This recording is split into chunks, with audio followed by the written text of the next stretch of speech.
Recording in progress.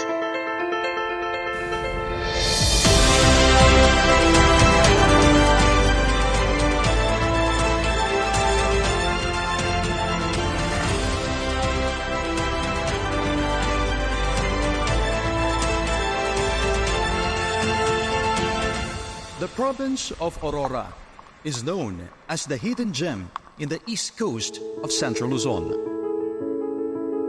For its lush greeneries, mesmerizing seaside, rich culture, arts, and history situated in one landscape.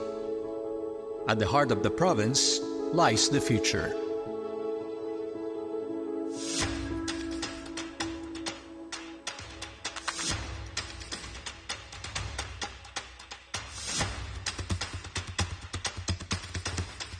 Let us unceasingly work together to bring ASCOT to the world, position ASCOT in the world, and make ASCOT relevant to the world.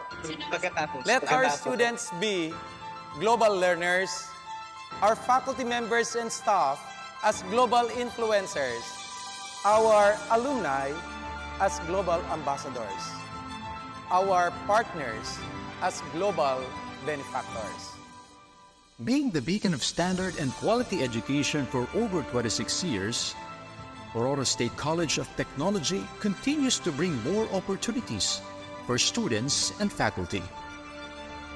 From its humble beginning in 1993 with 301 students and 10 classrooms, the late Senate President Edgardo Angara envisioned an institution that could provide equal opportunity for all. ASCOT has grown and developed into a bigger institution of higher learning, now having 3 campuses. The Zabali campus in Baler,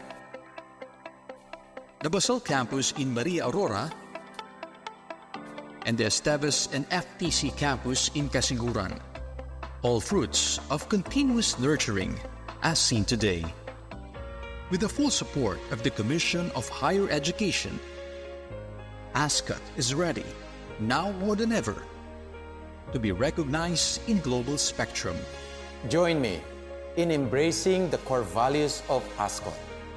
D for dependability, R for responsiveness, E for empathy, A for adaptability, M for mindfulness. Welcome to ASCOT, dedicated to empowering minds and shaping the future to the world, in the world, and for the world. Let us unite to bring out the best of ASCOT.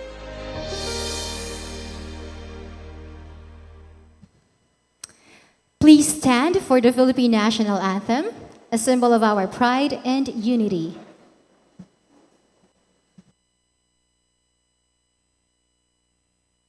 Mga kababayan, ang pambansang awit ng Pilipinas.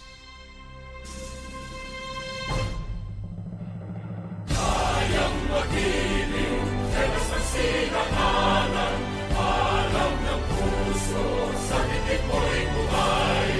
Lupang hinirang, tuyag ka ng magiting, sa mandulupin, di ka pasisingil, sa nagatang tutok sa simoy at sa langit mong pagaw, ay hinatang tula, kawin sa pagkayang minamahal. Ang isang ng patawad mo'y tagumpay na nag-iindig, ang bituin at araw niya kailan pang ay di magtitingin. Luman ang araw ng walhati pagsinta, tuwing langit sa piling mo.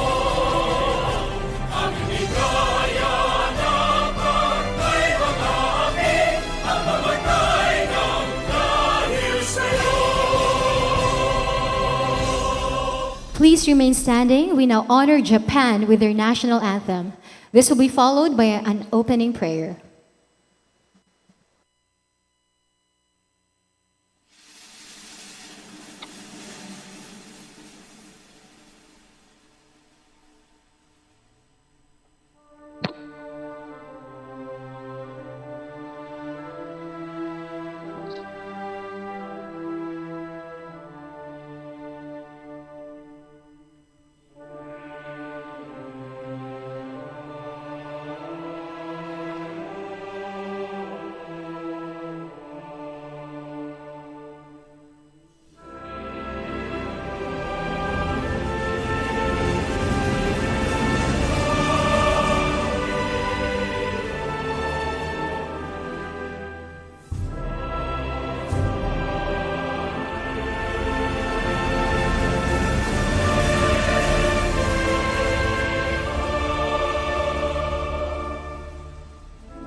Heavenly Father, we come before you today with grateful hearts as we gather for this International Forestry webinar. We thank you for the gift of knowledge, the beauty of creation, and the opportunity to learn and collaborate. Lord, we ask for your wisdom to guide our speakers, panelists, and participants as we explore the vital roles of bats, rodents, and forests in our ecosystems. May this discussion inspire us to become better stewards of the environment and deepen our commitment to conservation and sustainability. Bless the institutions and individuals who have made this event possible. May their efforts bear fruit in protecting our natural resources for future generations. Grant us open minds, meaningful discussions, and the spirit of cooperation that transcends borders. We entrust this webinar to you, Lord, and may everything we do today bring glory to your name. Amen. Take your seats. Good morning, everyone. To our live audience, good morning. In Filipino, magandang umaga po sa inyong lahat. And to the rest of our live audience, and also to our online viewers via stream and via Zoom, good morning to all of you. Once again, welcome to the International Webinar on Forest Conservation with the title, The Rodents, the Bats, the Forest, and You. My name is Diana de Mesa Amazona. I will be your host for today. Again, we would like to thank you all for joining us in this collaboration on learning about our forest conservation. Let's get started and explore how we can all contribute to forest conservation, the survival of bats, rodents, and the future of our planet. I would like now to call the Vice President for Academic Affairs of our host institution, Aurora State College of Technology. Please welcome Dr. Maluz F. Cabatan. Good morning po.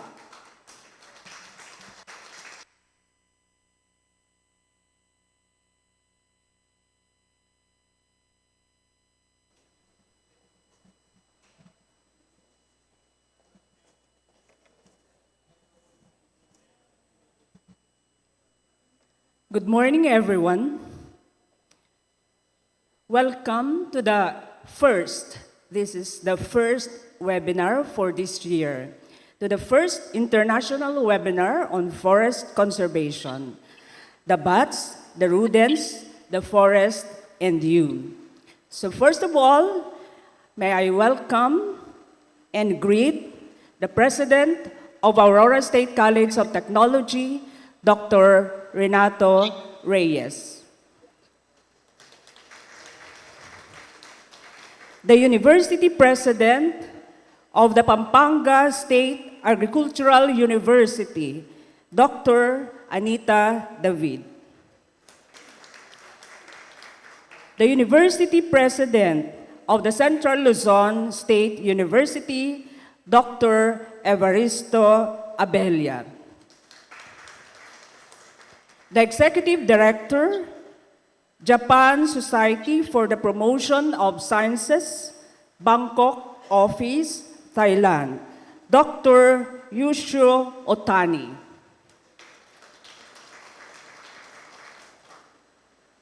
Of course, we are fortunate to have, and we are very grateful to have the following speakers.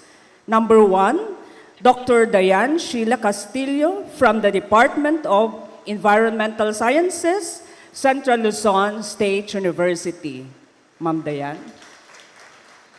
Second speaker, Professor Dr.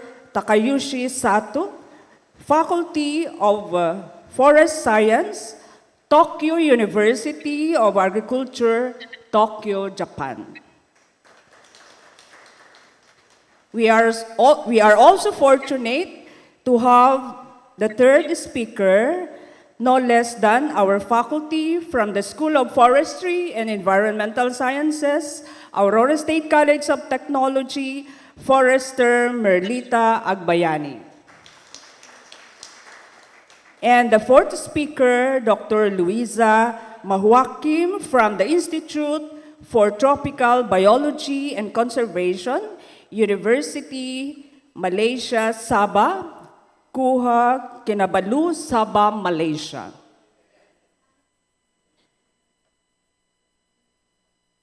Okay, so we are glad that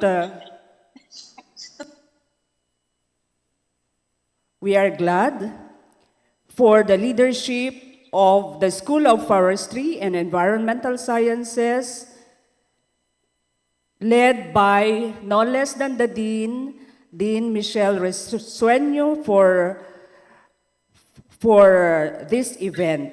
This is in partnership with, of course, the Japan Society for the Promotion of Science, the JSPS Alumni Association of the Philippines, the Central Luzon State University, and the Pampanga State Agricultural University.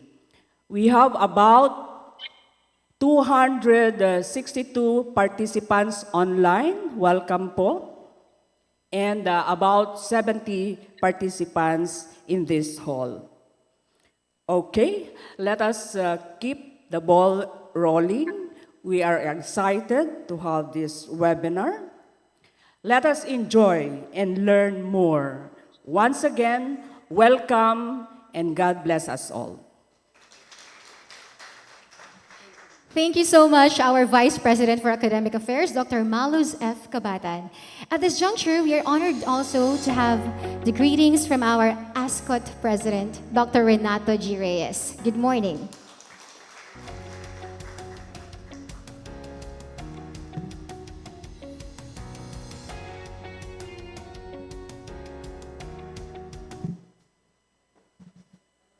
Yes, it is with great honor and pleasure to greet the participants of this international seminar. Of course, I would like to acknowledge the officials of the Aurora State College of Technology who are physically present in this meeting. Of course, the Vice President for Academic Affairs, Dr. Maluz Cabatan, the Dean of the School of Forestry and Environmental Sciences, Ma'am Mite Resueño, the deans of the different schools, as well as the president of the Supreme Student Council of the college, our dear students, and of course the staff. And I can see here the director of the International Affairs Office of Aurora State College of Technology, and our guests and participants from Central Luzon State University who are here also in this venue. This international webinar or seminar is being organized by the Aurora State College of Technology in partnership with the Central Luzon State University, Pampanga State Agricultural University, the Japan Society for the Promotion of Science Alumni Association, as well as the Japan Society for the Promotion of Science Bangkok office. And this one is our humble contribution in the attainment of the UN Sustainable Development Goal number 17, Partnership for the Goals, and SDG 15, Life on Land. True to the ASCOT's vision and mission, and with your partnership, we are heading our institution to the world, positioning it in the world, and making it relevant to the world. Let's not cease our efforts in appreciating and conserving the beauty of nature. A pleasant morning to all of us.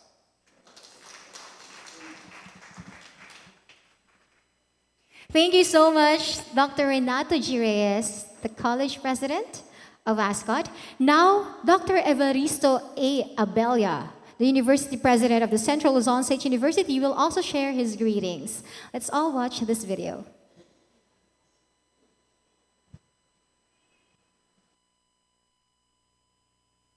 President Dr. Renato Reyes of Aurora State College of Technology, Dr. Anita David of the Pampanga State Agricultural University, to the organizers and convener of this international webinar, on Forest Conservation led by Dr. Karl Marx Kiazon, President of the Japan Society for the Promotion of Science Alumni Association of the Philippines, and Dr. Yoshio Otani, Executive Director of JSPS Bangkok, Thailand, esteemed resource persons, students, and young researchers, other guests, and participants who are physically present and online. A pleasant morning to everyone. As co-host of this event, I am extending my congratulations for this very notable engagement, which highlights a critical yet often overlooked aspect of conservation, the interconnected roles that even the smallest creatures play in maintaining the health and balance of our ecosystems. Indeed, bats and rodents are not just inhabitants of our forests, but key contributors to seed dispersal, pest control, and the regeneration of habitats. Their existence is a reminder of how intricately linked all life forms are to the stability of our natural world.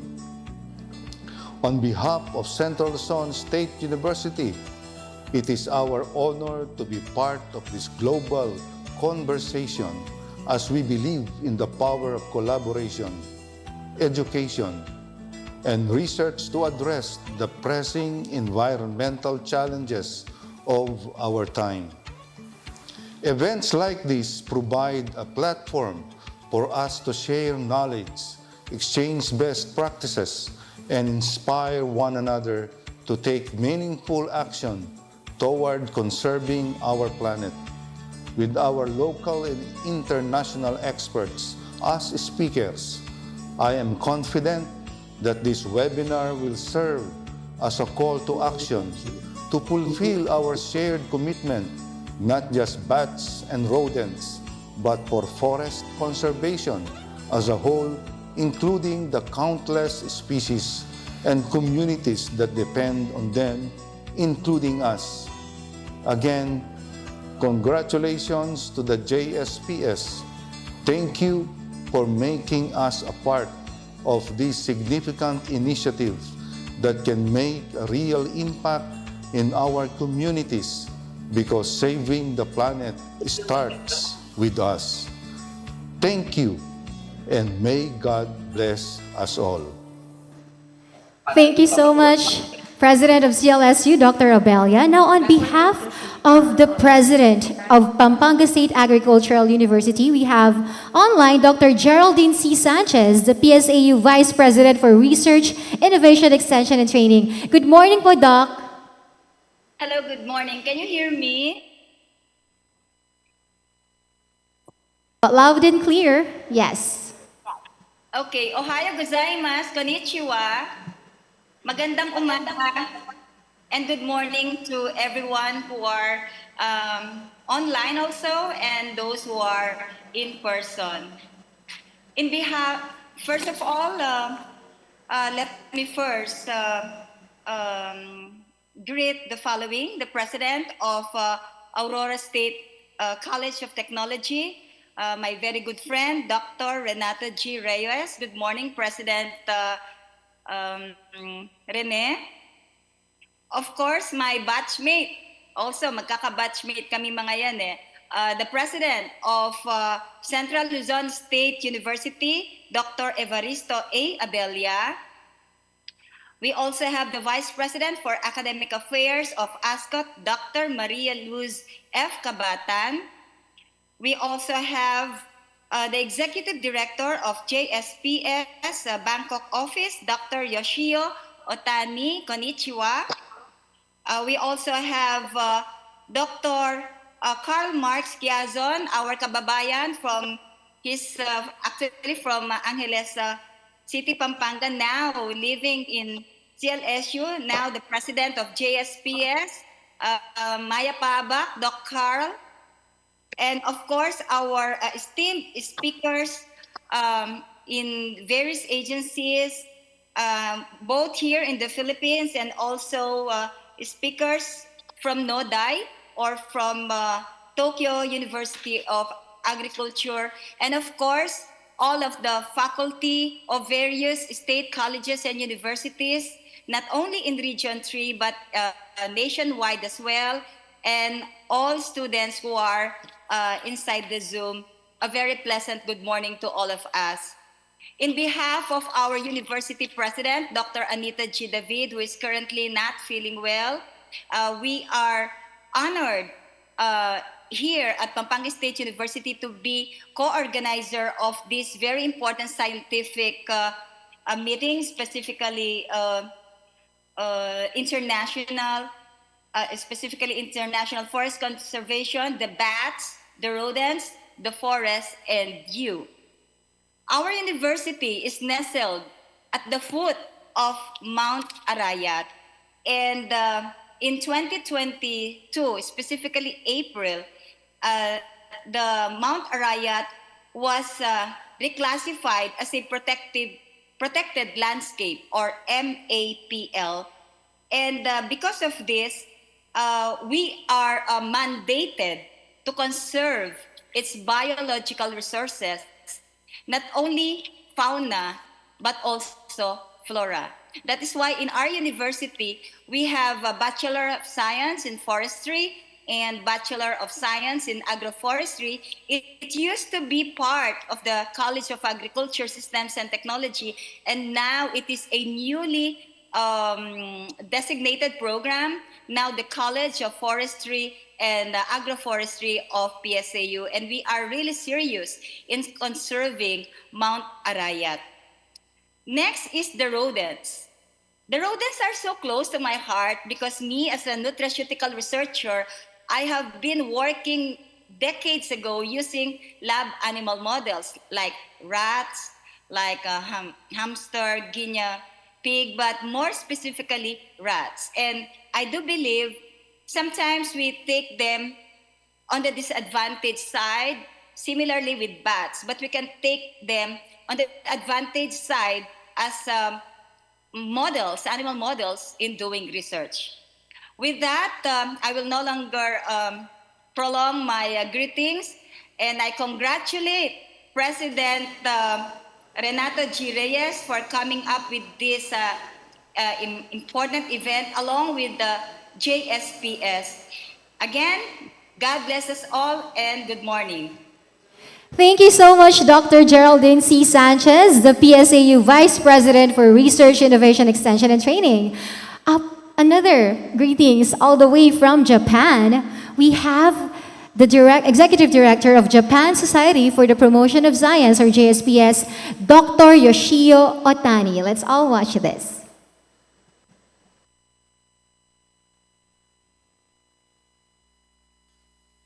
Hello, I'm Yoshio Otani, Director of JSPS Bangkok Office.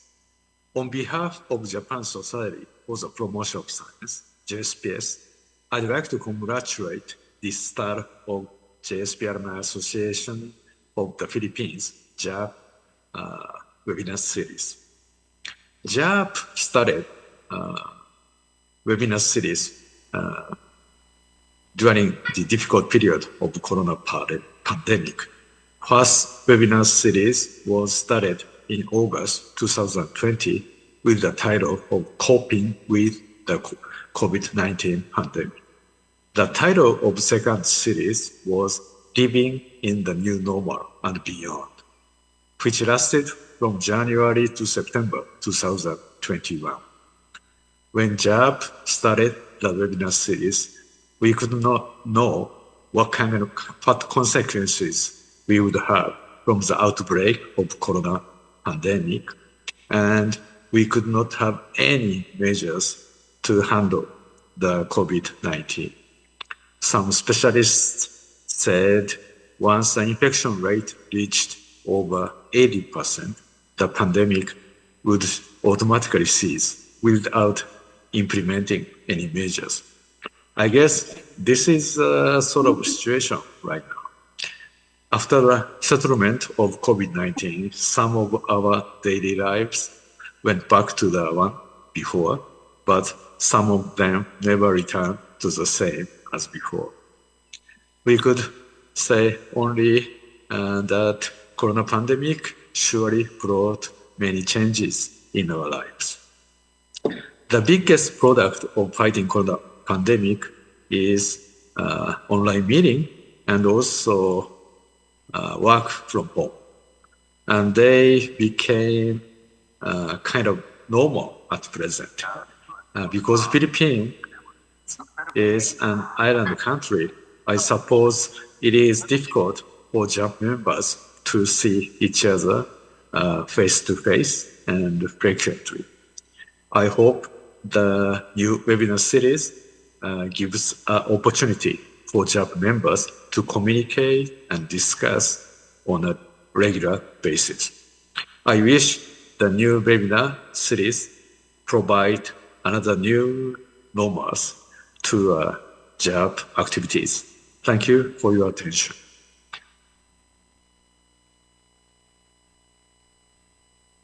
Thank you very much, Dr. Yoshio Otani, the Executive Director of Japan Society for the Promotion of Science, or JSPS. Are we now all pumped up to begin and officially start our webinar?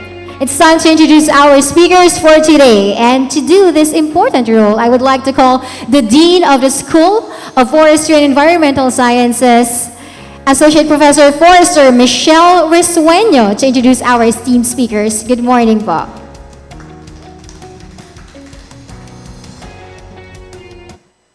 A blessed day to all of us, to our very dynamic and supportive college president, Dr. Renato G. Reyes, the college officials, faculty, staff, and students, of course, to our esteemed resource speakers and partners, our participants and partners from Central Luzon State University, headed by their president, Dr. Evaristo A. Abella, from Pampanga Agricultural State University, headed by their president, Dr. Anita David, the executive director of Japan Society for the Promotion of Science, Bangkok office, Dr. Yoshio Otani, the president of the JSPS Alumni Association of the Philippines, Dr. Karl Marx A. Quazon, and to all the participants live and via Zoom, good morning.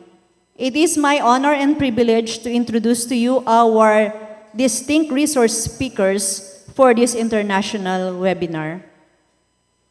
Our first speaker is a faculty of the Department of Environmental Science and Meteorology at Central Luzon State University, Science City of Muñoz, Nueva Ecija, Philippines, since September 2016. She graduated Bachelor of Science in Animal Husbandry at CLSU in 2009, Master of Science in Wildlife Studies, minor in Environmental Science at the University of the Philippines, Los Baños, and Doctor of Philosophy in Ecology at Kochi University, Japan, just recently. She was a recipient of Master's Thesis Affiliate Scholarship, International Rice Research Institute, University of the Philippines, Los Baños Scholar Graduate, a student under the Graduate Mentoring and Apprenticeship Program, and the Japanese Government Scholarship, Ministry of Education, Culture, Sports, Science, and Technology. A consultant, actively involved as leader of various projects and published research related to biodiversity assessment, environmental impact assessment, species distribution, modeling, small mammals, in particular rodents and bats, parasitic diseases, ecology and distribution patterns of wildlife species, wildlife conservation and management. She is also a registered environmental impact assessment preparer. Ladies and gentlemen, please join me in welcoming our first speaker, Dr. Diane Sheila C. Castillo. Our second speaker is a highly esteemed agriculture and forest science scholar, holding a PhD in agriculture from the prestigious University of Tokyo.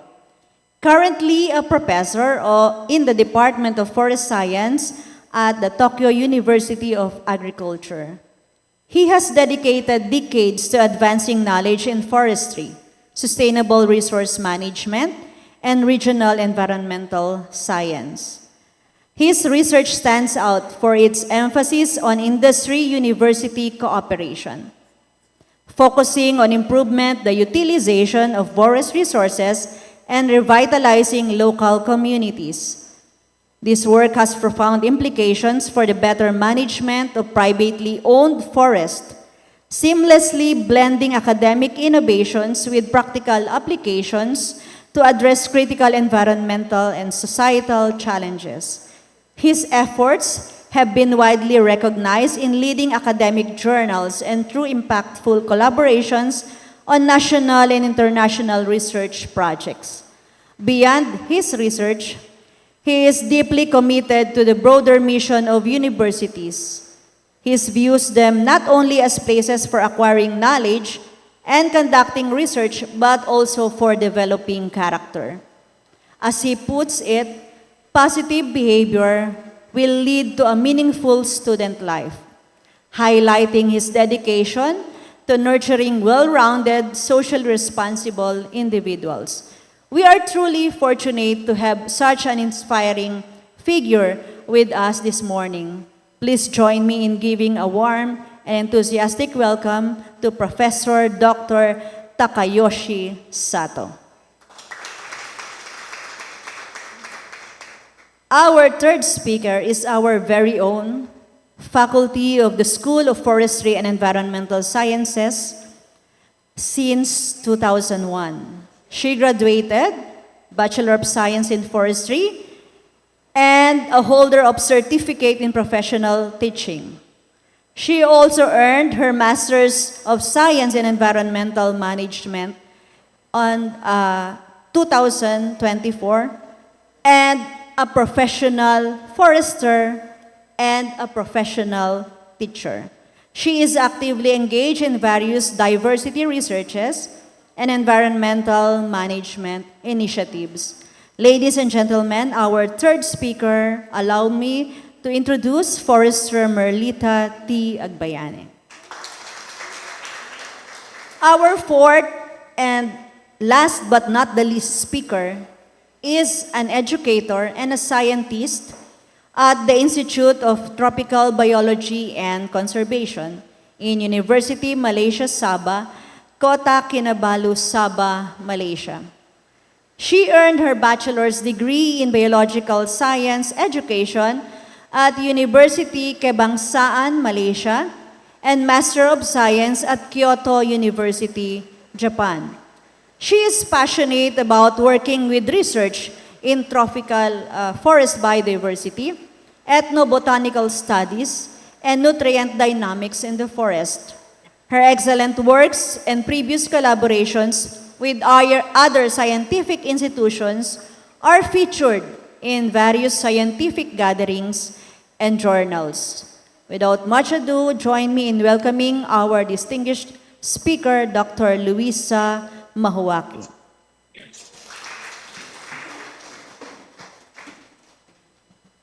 All right, thank you so much po, Ma'am Mite, as we all call her. Now, are we ready to begin with our first presentation? To all of our live viewers, if you have any more questions, feel free to comment them down on our comment section. But now let us proceed with the first presentation. Conservation Strategies in the Philippines, Modeling the Distribution of Rodents and Bats to Optimize Conservation Strategies and Management Practices in the Philippines by Dr. Diane Shella Castillo.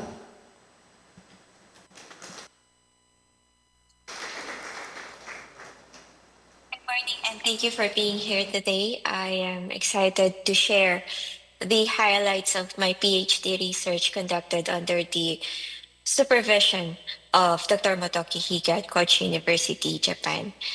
Our research titled Modeling the Distribution of Rodents and Bats to Optimize Conservation Strategies and Management Practices in the Philippines focuses on developing effective conservation techniques through advanced distribution modeling. Today, I will walk you through our key findings and their implications for biodiversity management.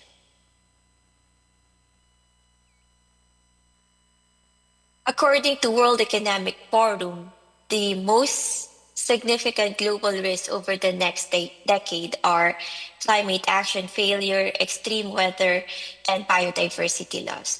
So failing to protect the environment not only leads to direct environmental consequences, but also triggers a cascading effects across all aspects of human activity and global systems. One of the major problems is that we keep losing our biodiversity. Monitored wildlife population have decreased by 69% since 1970, clearly illustrating the impact of escalating environmental pressures. Among mammals, the rodents under the Rodentia and bats under the Chiroptera represent the most prevalent and ecologically significant species, highlighting the importance of their conservation and management.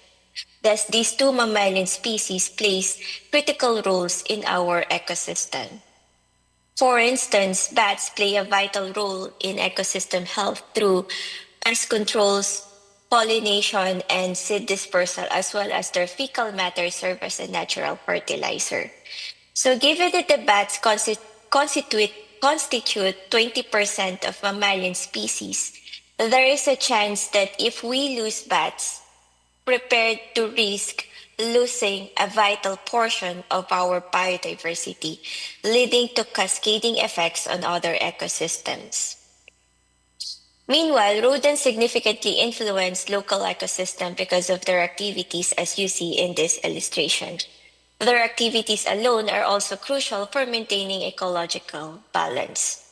However, rodents significantly impact economic stability and food security by affecting rice production, especially in the top rice-producing countries of Southeast Asia, namely Indonesia, Vietnam, Thailand, and the Philippines. According to World Bank population projections, by the year 2025, the rice consumption in Asia is projected to increase by more than 51%. However, the problem is that by the year 2100, according to Asian Development Bank, the Philippines, Indonesia, Vietnam, and Thailand are projected to experience a potential fall in rice yield. So this alarming projection, if no adaptation and no technical improvement, these countries will face major food shortages and economic instability.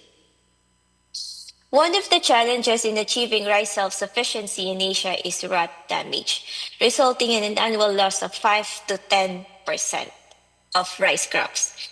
The experts said that without the 5% loss, an additional 180 million people could be fed. And if there are no 10% loss, around 19.9 million additional people could also be fed.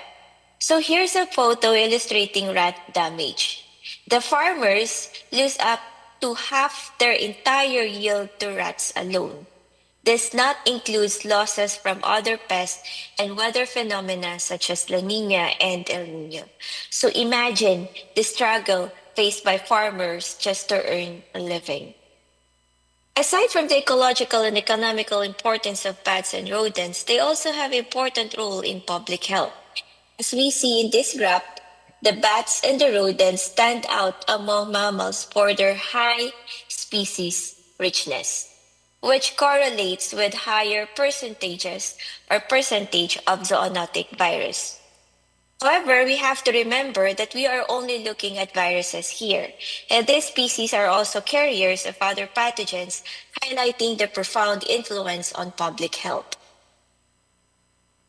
If we fail to effectively manage rodent and bat populations, the consequences could be severe, particularly in regions identified by the World Health Organization as high-risk areas for zoonotic spillover, which actually which include parts of America, Africa, Southeast Asia, and Western Pacific. So these areas are vulnerable due to high concentration of pathogen carriers, high environmental degradation, and intense changes in climatic conditions. So without proactive measure from these regions, expect another catastrophic pandemic which could severely impact health system, especially in developing countries. Because according to World Health Organization and World Bank, wealthier countries generally exhibit lower mortality rates, while the developing countries or the poor countries demonstrate higher variability in mortality rates due to weaker health infrastructure. So I hope by now I have convinced you of the critical importance of conducting research on rodents and bats.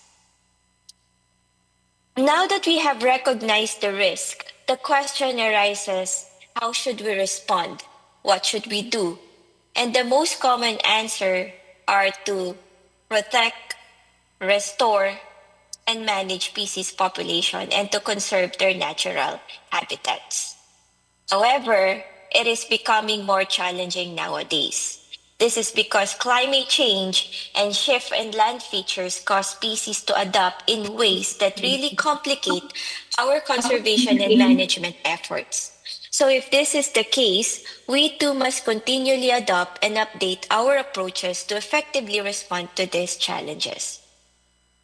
That is why species distribution modeling has been introduced to alleviate any concerns related to biodiversity, as this tool can predict movements of your species, guide conservation, resource management, may assist you in managing the resources, may help you also to manage species population, and most important thing is that may help enhance our existing ecological knowledge of a certain species.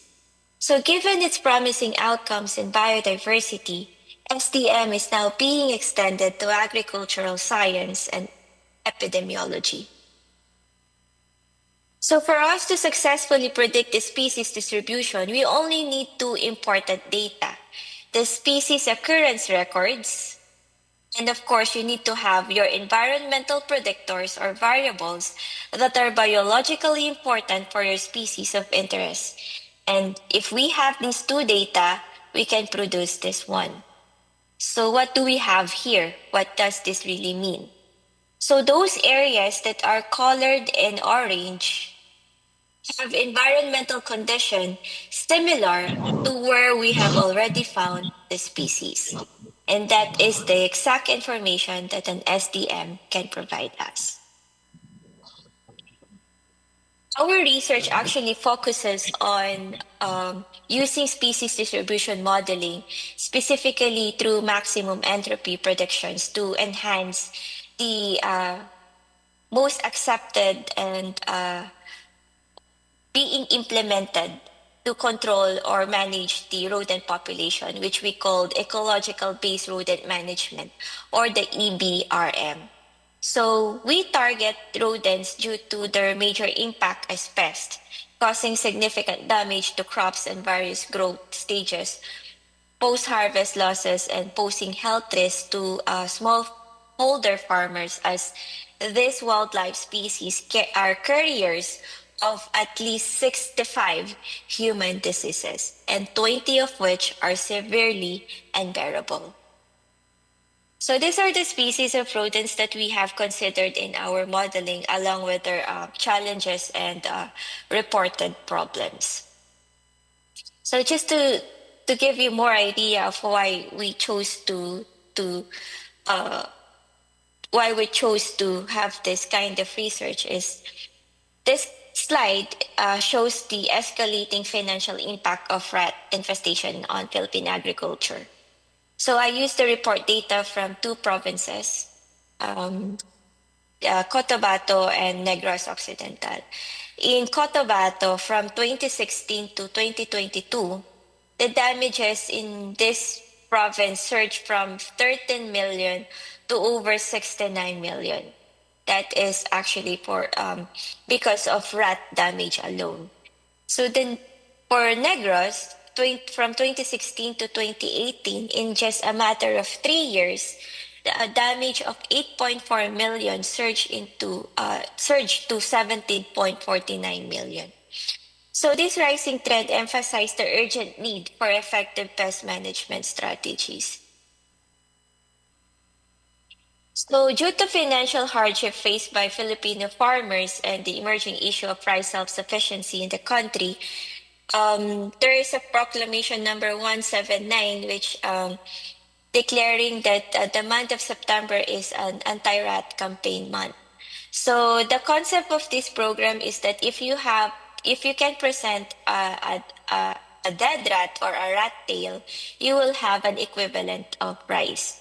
So it's actually up to the local government what kind of how many kilo of rice will be the incentive of the community.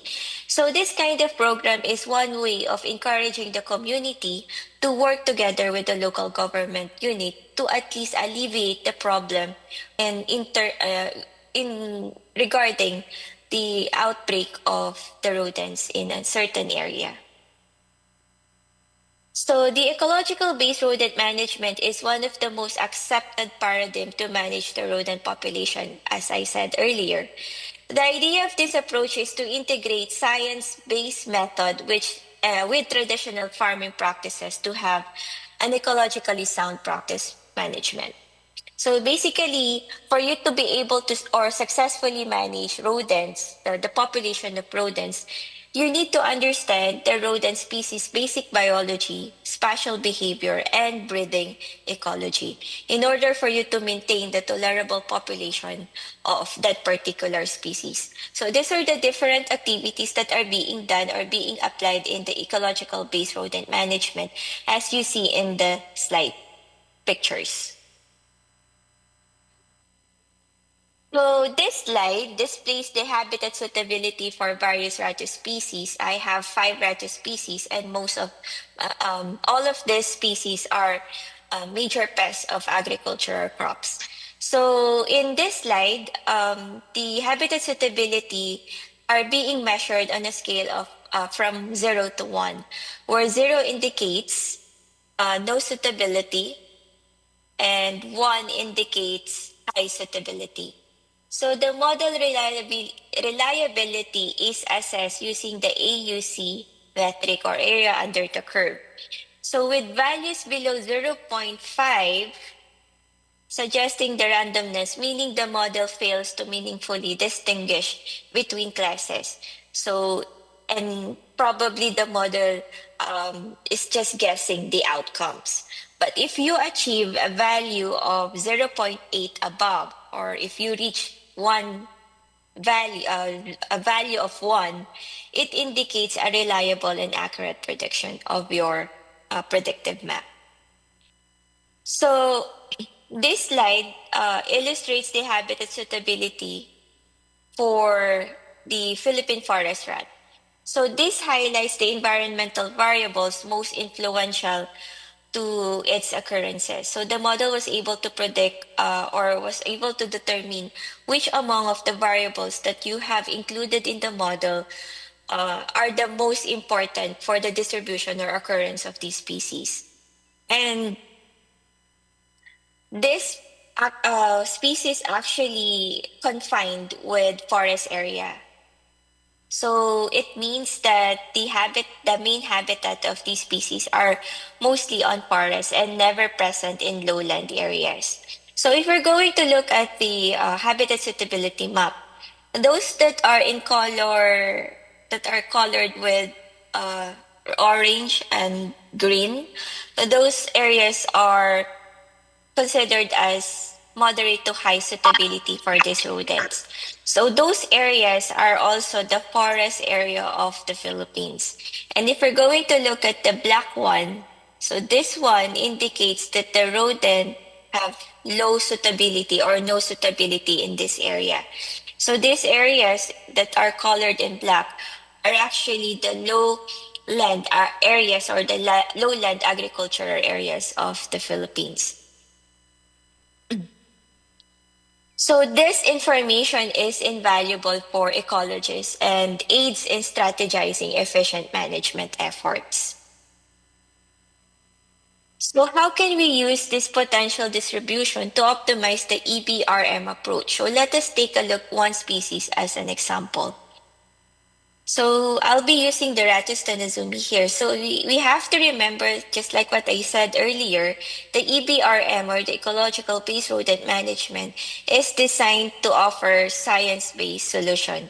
And if we're going to integrate it with predictive modeling that can provide habitat-based statistical outcomes, then we can somehow optimize rodent management by simply generating the potential distribution maps in just like here in the slide. The EBRM now can be augmented with data-driven information, providing local communities with actionable knowledge to innovate and improve rodent management practices.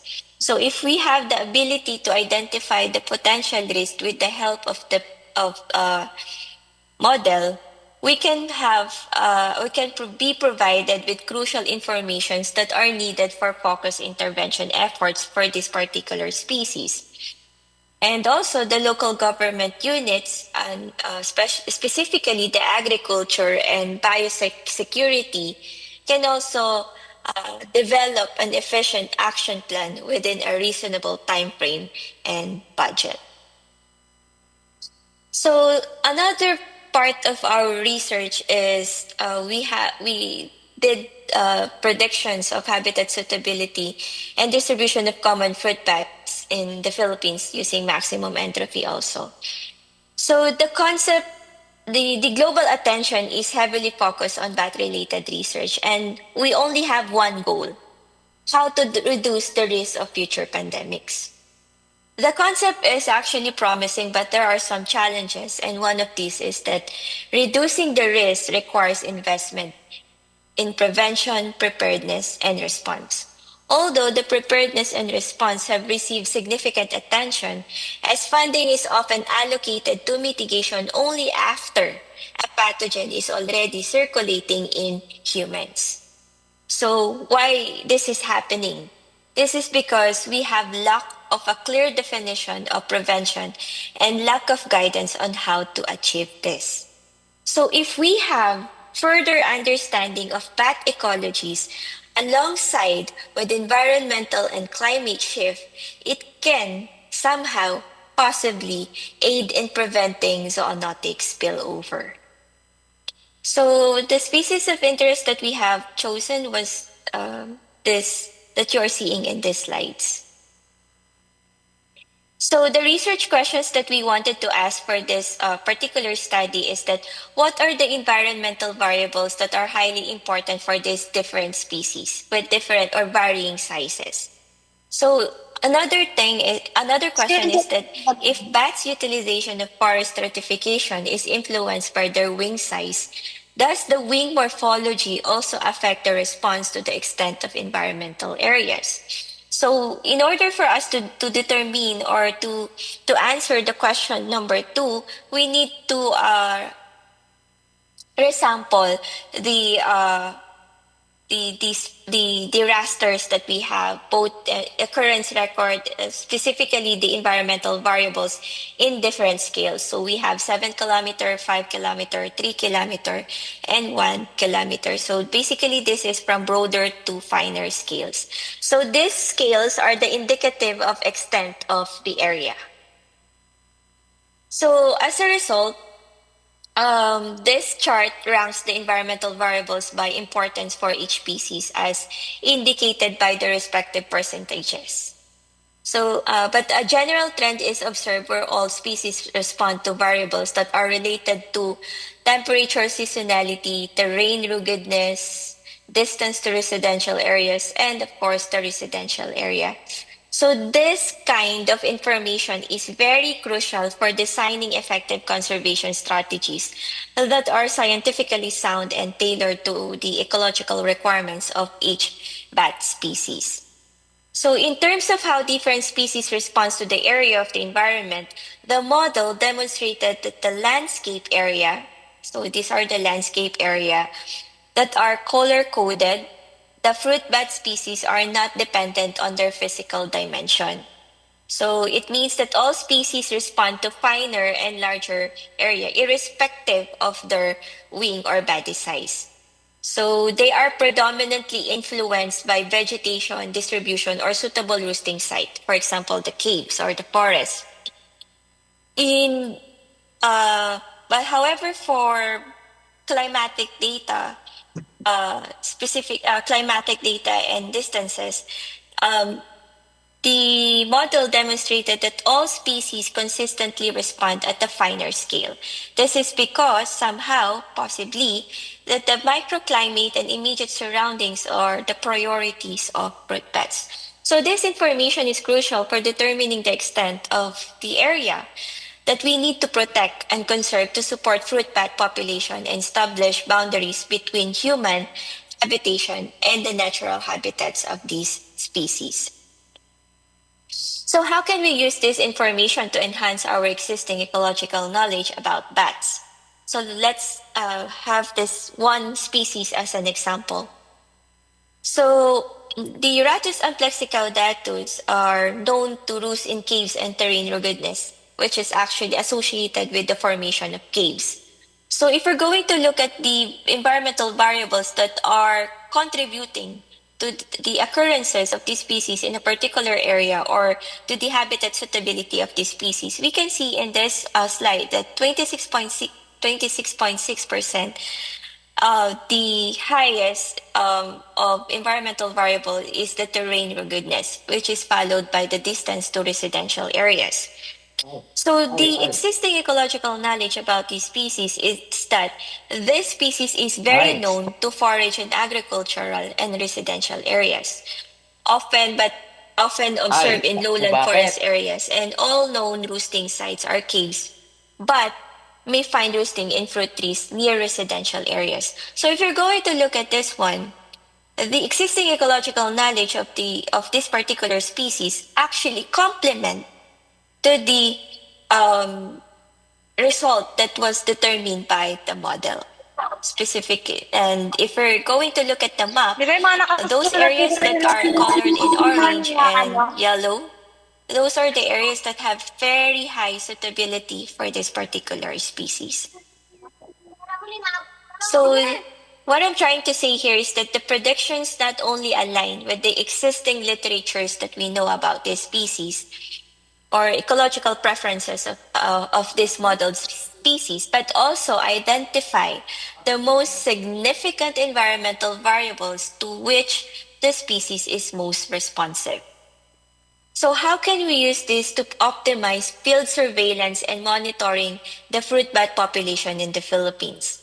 So by having this potential distribution map, as seen in this slide, it is more easier for us to identify the areas that are suitable for field survey in order for us to update or possibly find new populations. So either it's for the least concern, and it is actually most important for endemic and endangered species. So the overall summary of research outcomes of my dissertation is that my research was the first macro-scale habitat modeling of Ratus species and common fruit bats in the Philippines, which actually can use to establish a vital framework for addressing gaps in management and conservation strategies for this crucial species. And also, one of the highlights of our research is that the model predictions and their data-driven evaluation of habitat requirements for Ratus and fruit bat species significantly enhance our ecological knowledge, which is essential for formulating effective management and conservation strategies. However, we have to highlight essential factors that we need to consider in order for us to have an accurate prediction. And we need to have first, we need to have a systematic sample collections. And we need to incorporate significant environmental variables that possibly, most likely, the species is most responsive. And of course, we also need to consider the quality and the quantity of occurrence records that are being used in the model. So these essential factors are very crucial for designing effective field surveys. So allow me to leave that a quote that I have that I made when I was doing my research dissertation. It's a tool such as SDM may not solve every biodiversity challenge, but it can serve as a key component of our approach and an integral part of the solution, driving community advancement and enhancing national well-being through continuously improved conservation and management strategies. Thank you very much. Wow, thank you so much to our first speaker, Dr. Diane Shella Castillo from the Department of Environmental Sciences, CLSU. Now I would like to invite her on here at the podium. Do you have any questions for our first speaker? We have Attorney Carl Thomas Olivar, who will lead the discussion and handling all of your questions. Hi, Doc Shella. Doc Diane?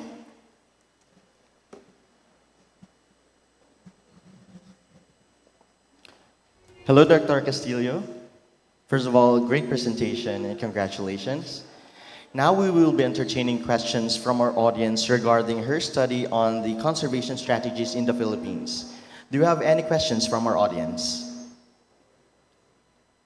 Or maybe someone from our online participants have their questions. But first of all, Dr. Castillo, if I may ask, what was the most challenging part in your research study?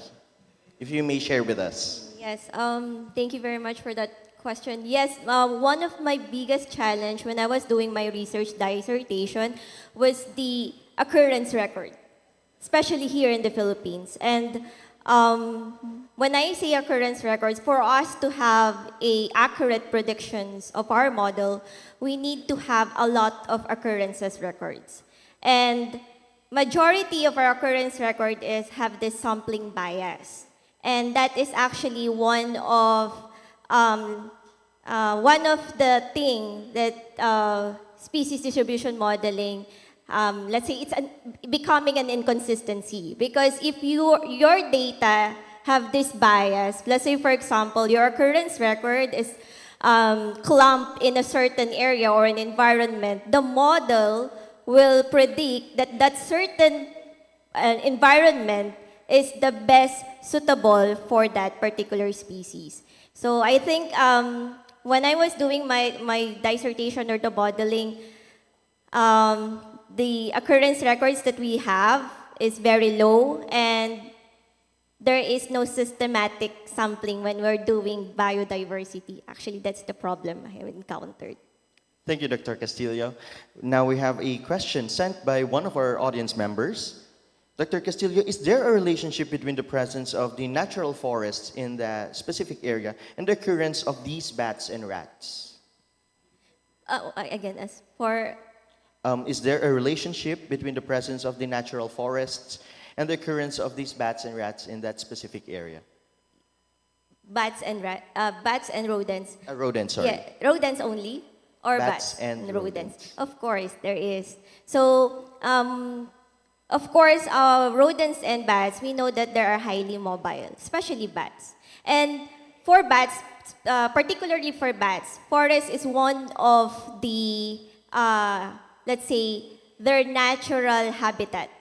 And let's say, for example, I'm doing the fruit bats. We know when we say fruit bats, they need fruit resources, right? So where do we find these fruits?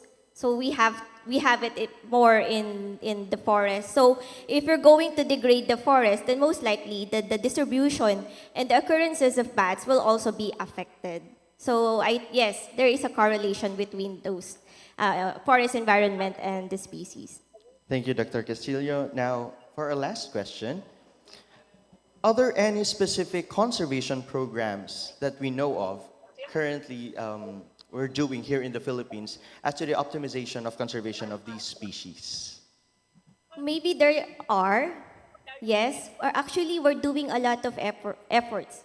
Different provinces, I know they're doing a lot of conservation and management efforts. For rodents, we have this, what we call the ecological-based rodent management. It is not being only used here in the Philippines, but also in other Asia.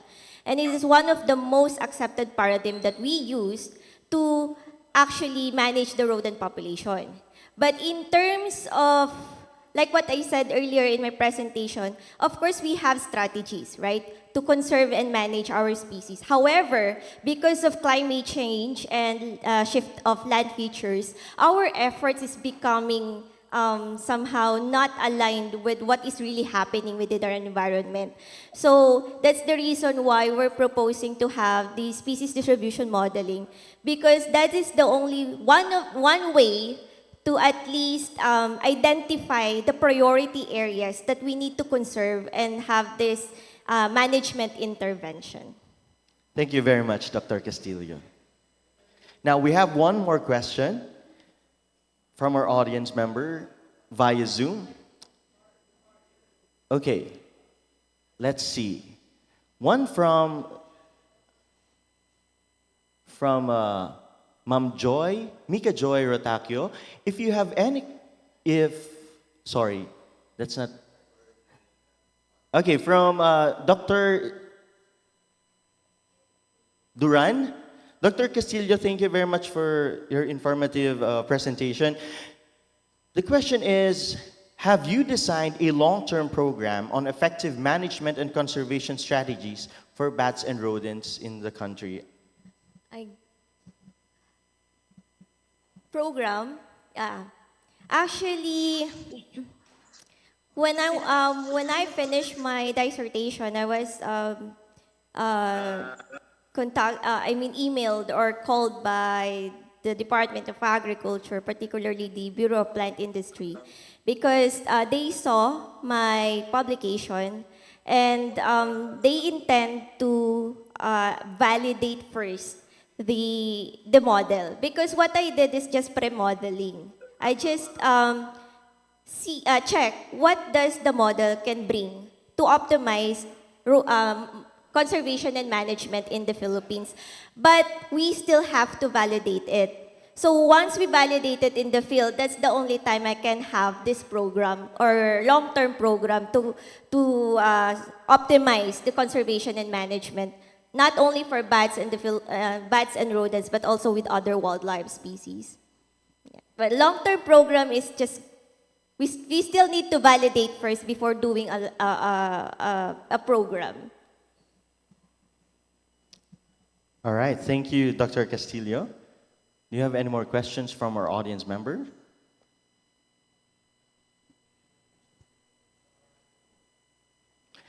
Now, let me ask you this, Dr. Castillo, what's next on your study?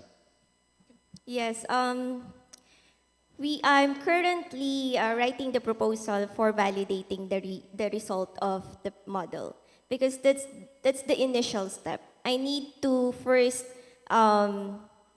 let's see, to really check whether the reliability of the model is consistent with what the ecological knowledge that we know about these species.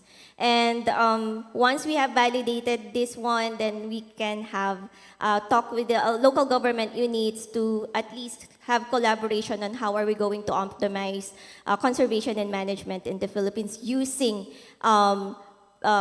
species distribution modeling. Thank you very much, Dr. Castillo, and thank you very much, everyone, for listening.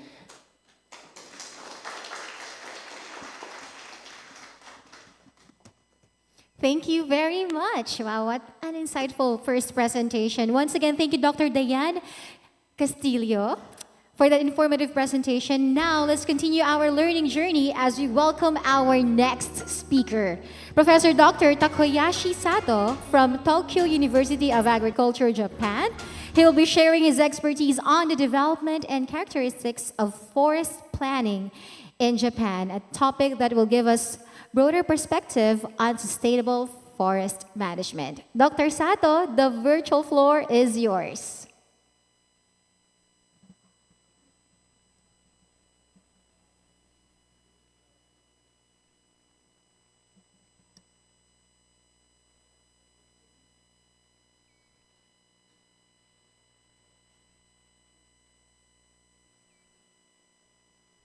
Hello, good morning.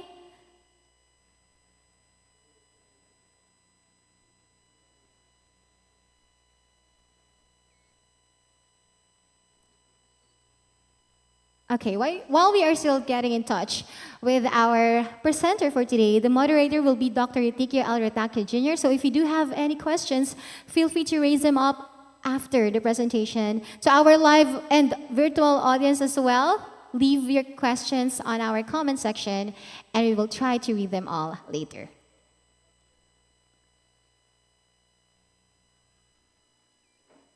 There he is. Good morning. You're still muted, I think.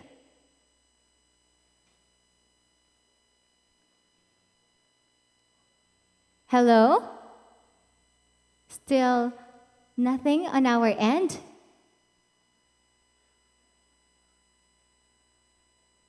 Hello, Professor Sato? We still can't hear you, Bob.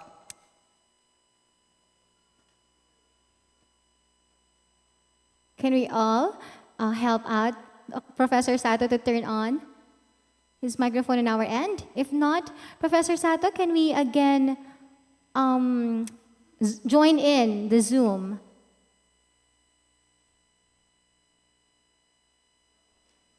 Okay, your microphone is still off.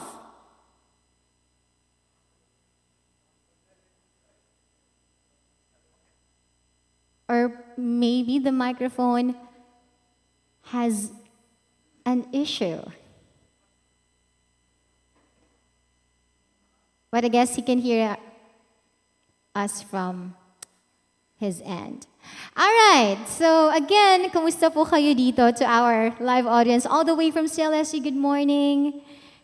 To our international students as well, good morning. How are you? Very good. How long will you be staying here in our paradise? Please stay until tomorrow and visit some of our tourist spots. We have the best of both worlds. I've been telling this to all of our guests. We have the best of both worlds. We have ocean, the Karagatan. We have this Sierra Madre mountain range. So we have the Kabundukan, that in Tagalog. But Professor Sato, I'm so sorry. We cannot still hear you. We're still figuring out what seems to be the problem. Okay. Can we try not to use your headphones? Hello. There. Good morning. Can you hear me? Yes, loud and clear. Thank you so much. Okay, thank you. So, can I start my presentation now? Hello?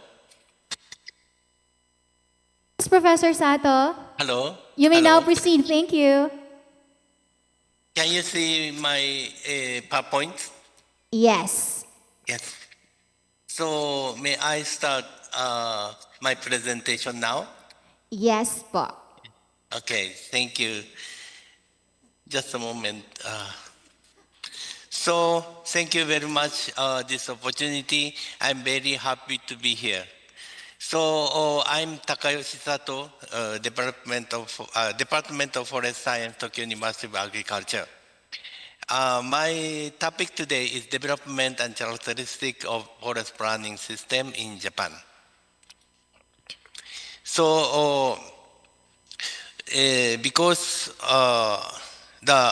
today I will talk about my country, Japan, but forest area ratio, natural and artificial forest, forest ownership and production, it is a very unique situation in the global perspective. So I will explain today, not go into my research, but I want to explain about general situation of our country. So if we look at this table that from a forest agency report, forest area is 25 million hectares. That is 77% of our forest, our land. that is 37 million hectares, with 10 million hectares, 40% of artificial forest, and 40 million hectares of natural forest. Our total stock is 5,560 million cubic meter, with 64% being artificial forest stock. It means that artificial forest is small area than natural forest, but the stock is more than natural forest. If we compare with our ownership, natural forest and private and public forest, total area of 7.6 million hectares are natural forest, national forest, and 17.3 million hectares are public and private owned forest, of which 14.3 million hectares are private owned. Private forests make up 75% of total forest area, but 75% of total forest stock. So this figure shows that the natural forest, national forest, and private public forest. In our government, it is classified natural forest and the other forest. Public forest is belong to municipality or prefecture forest. The private forest is such as individual or some groups or company, temple or shrine or any cooperative forest. So if we look at the area of planted forest age classes, in the year 2022, around 55 to 65 age forest is dominated compared to other age classes. But year 1966, less than 10 years forest is dominated compared to the other classes. So the dominated classes is transferred from here to here. So if we look at the table of wood supply and demand, 1950s, 1960s, our annual wood demand is 60 to 70 million cubic meter. Then 70, 80, 90s, annual wood demand is increased to 100 million cubic meter. But after year 2000, wood demand is decreasing to 70 to 80 million cubic meter.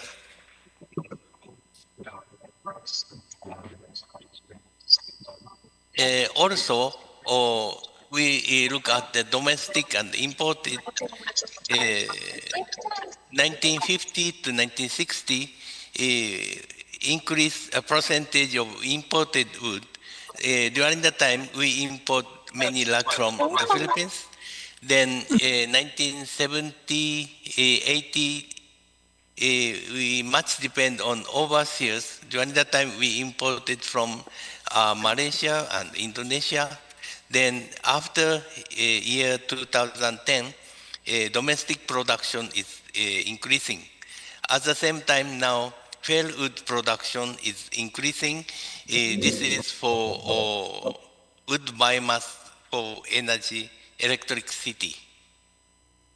So in the figure, in the history, the green one is wood production from domestic that is decreasing and little bit increasing. Then imported log is from log that is yellow and to transfer to wood product that is pink. This is show the picture of artificial forest around 50 to 60 years old.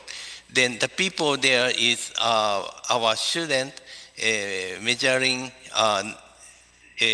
stand density or measure diameter, etc. So also sometimes we visiting a log market like this. This one is the planted forest like a Japanese cedar or cypress. Also we have a hardwood log market. This one is mainly Izelkova Sedata. So next, I'd like to explain about history and development of forest planning system. But main data is you can see a website of Forest Agency Japan Animal Report. Forest planning system is basically we have two laws. Two laws are related, very much related to forest planning system. Forest law we call Shinrin-ho. That is the purpose of this law is determine basic matter related to forest planning or other promote preservation, cultivation of forest and increase forest productivity. Then basic plan for forest and forestry, this one is since 1964, Shinrin Ringyo Kihonho in Japanese, determine the basic principle and fundamental matters.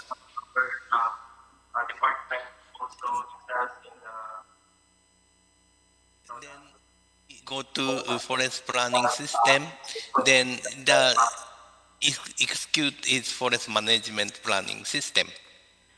So forest planning system is a forest plan established based on Article 1 of Forest Law, especially referring to forest and forest basic law, basic plan, natural forest plan, regional plan, municipal forest improvement plan, and forest management plan. Forest management plan system we call Shinrin Kei Keikaku Seido is a state will develop efficient and stable forestry management, and in order to establish a forestry structure in which such forestry management will account for a significant portion of forestry production. So this is briefly history of forest planning system. Then year of red one is revised forest management plan, forest planning system. So in 1951, we consider about restoration is an issue for rapid need forest resources. 1962 is due to high economic growth period. Then 1968 is considered about income for forestry workers. 1974 is public interest and health and recreation function. 1983 is cultivation and thinning is important matter. 1991 is watershed management system is issue for more efficiently product. 1998 is strength and rule of municipality.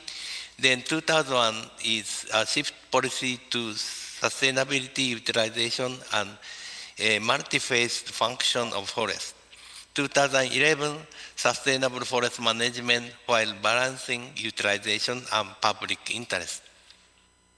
So if we look at this figure, there is a national level, professional level, and a city level, individual, there is some hierarchy.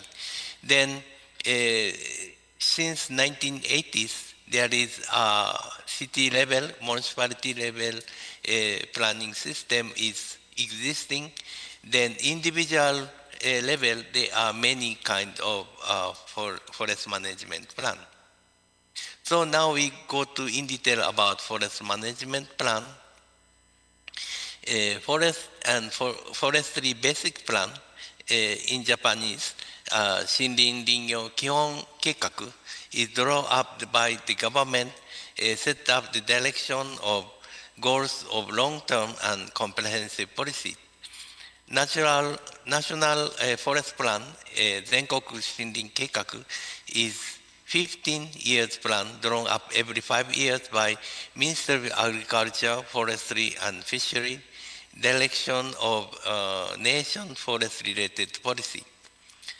Then a regional forest plan for the government, 地域別の森林計画 is prepare a forest plan for each forest planning distinct every 5 years for national forest that manage for each forest planning district with 10 years period.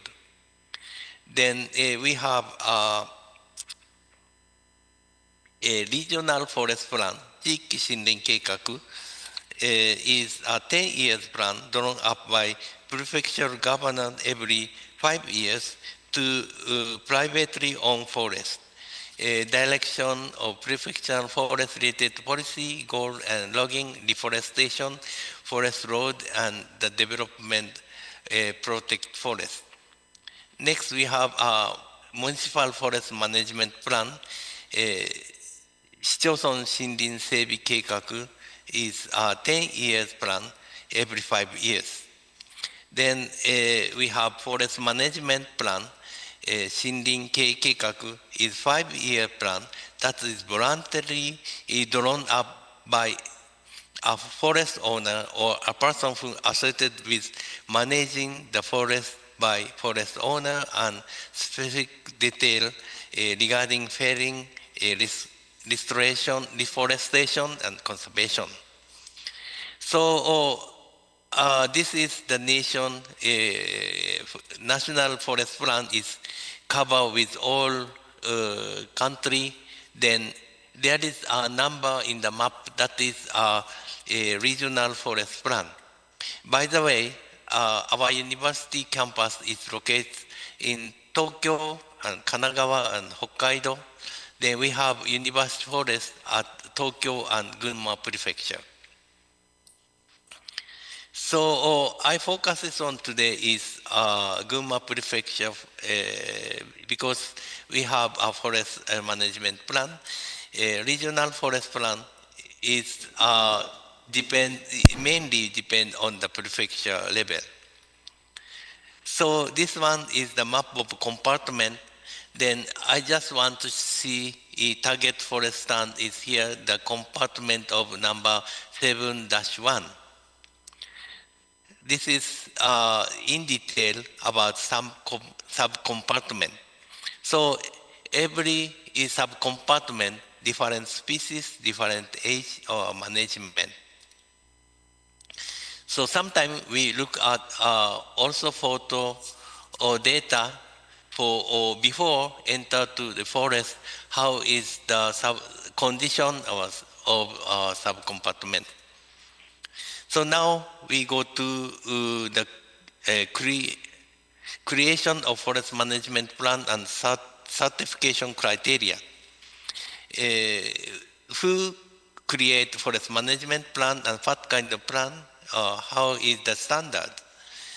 By establishing a forest management plan, it is possible to receive a preferential treatment such as subsidy or taxes.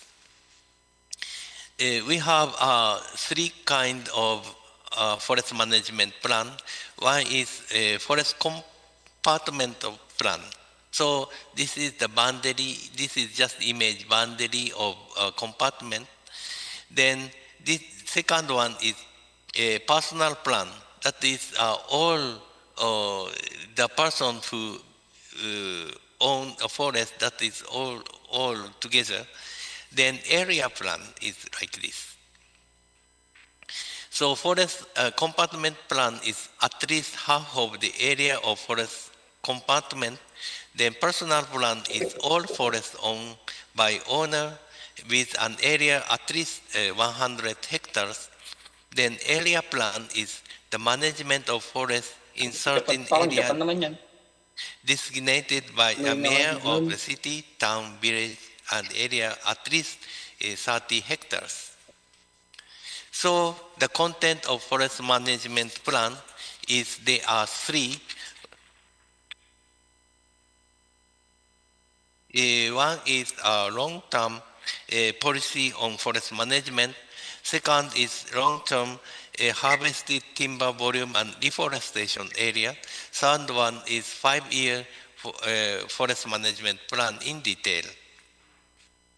Then current status of forest and fairing plan is number 3.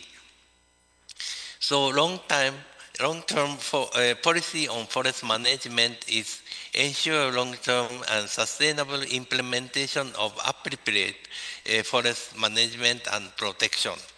So in the policy, how is the forest management that can highly utilize a multi-phased function of forest and desired state of forest should be mentioned. Then second one is long-term harvested timber volume and reforestation area. Make a 40 years plan with 8 5-year periods.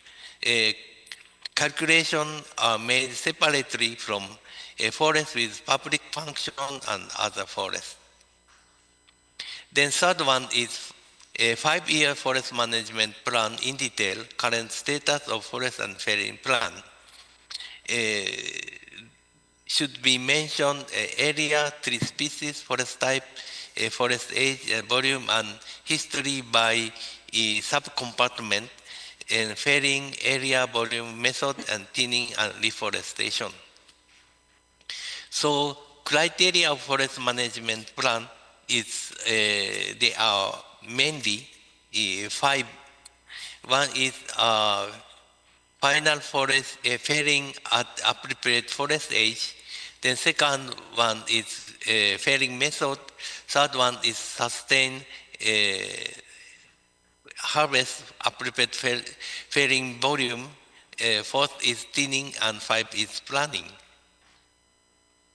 I want to explain that number 3 and 4 only today.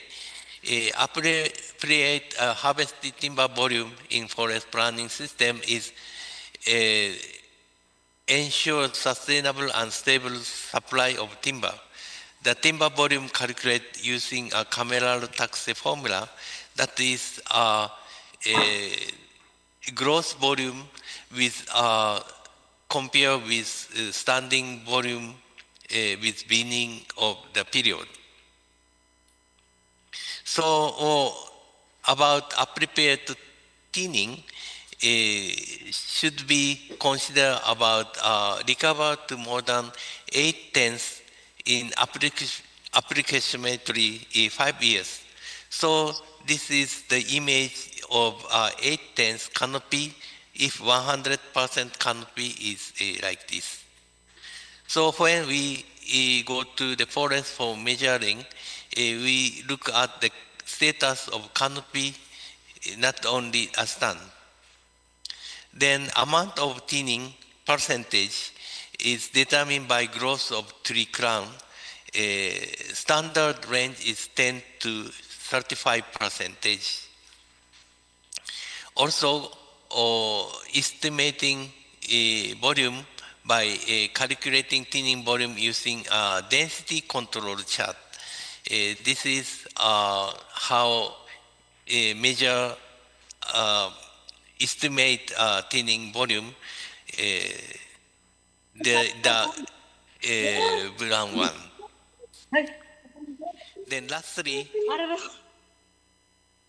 some challenge and problem.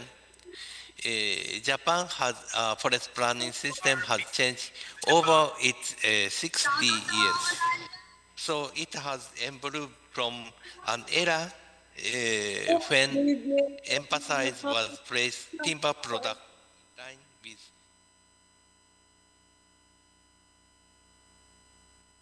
to an area for forest management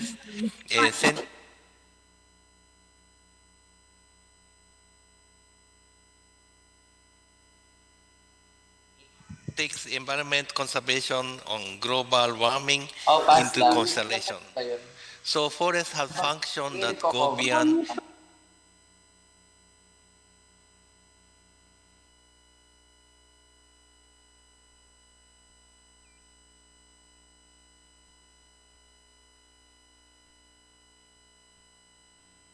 stock and what is considered flow. we'd like research and public the rule of forest and through the election. That is all my presentation, and thank you very much.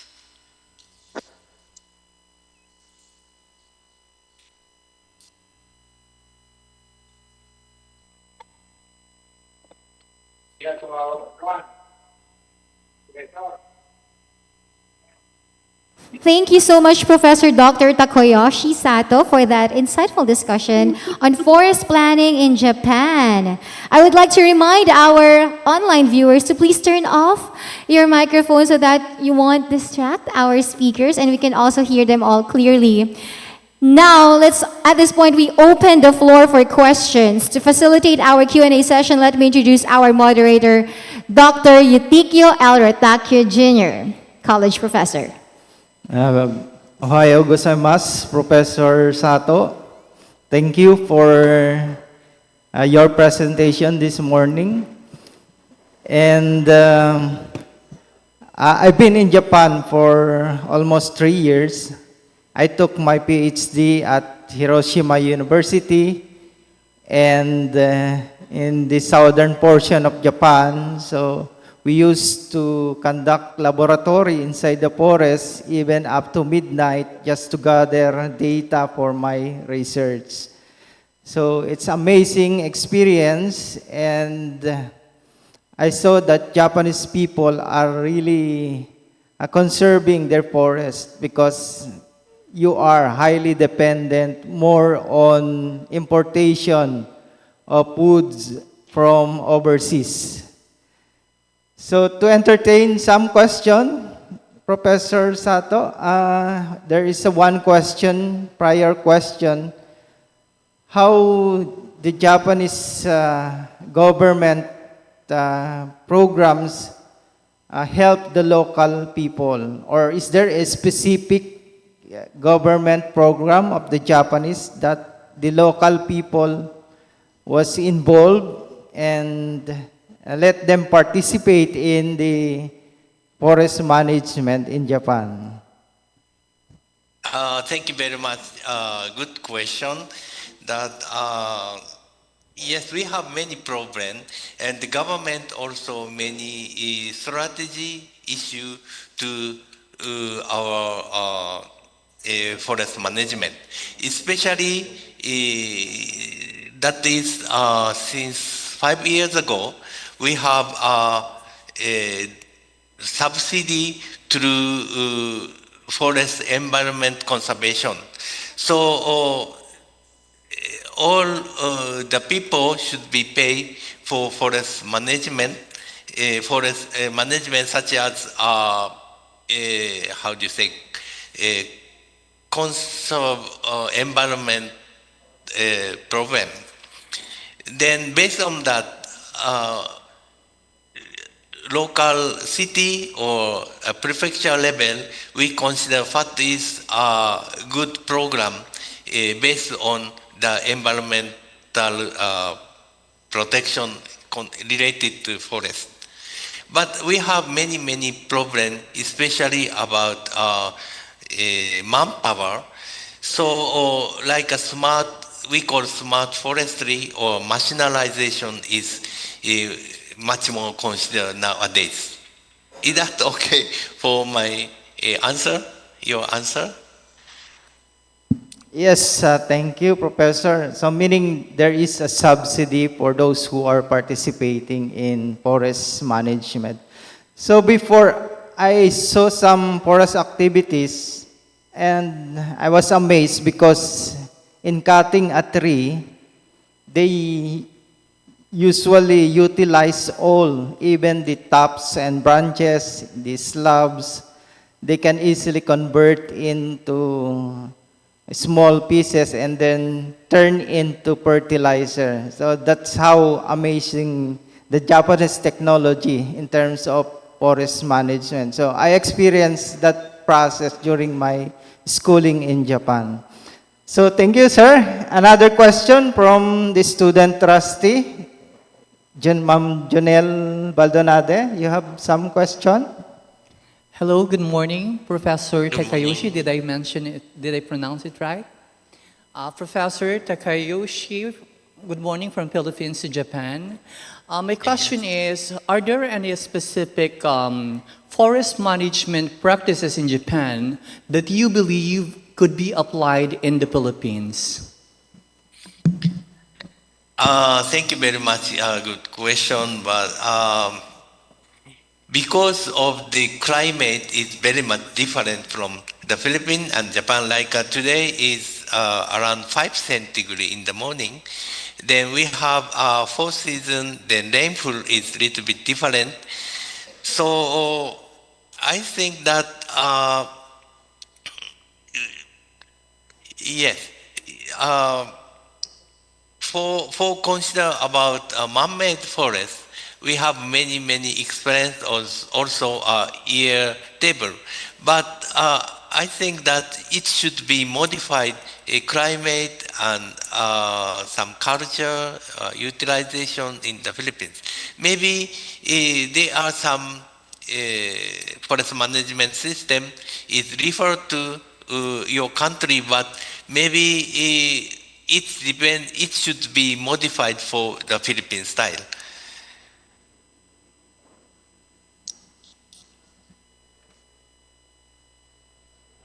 Thank you. Yes, I got the point of Professor Sato. So since the Philippines is under tropical countries and Japan is under temperate zone, I think there is a difference in terms of the number of species. So there are more species here in the Philippines as compared to Japan, which is under temperate region. So this species is somewhat limited as compares to the Philippines, which is so diverse. So we have a lot of species. And another thing is the temperature, the rainfall. So usually there is an effect in the different forest managed practices that we need to apply per species kasi. So that's right, Professor Sato. So, and is there any other question from the online viewers? Meron bang question?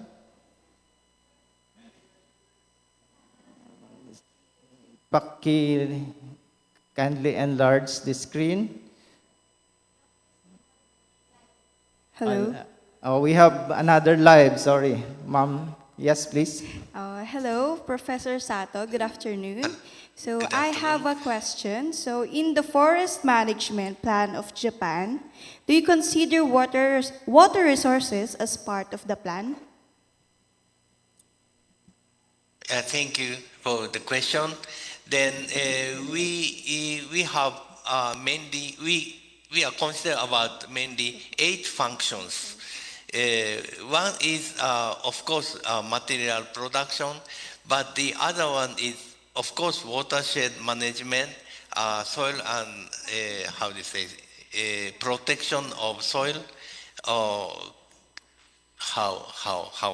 biodiversity, and how to say decreasing of carbon dioxide.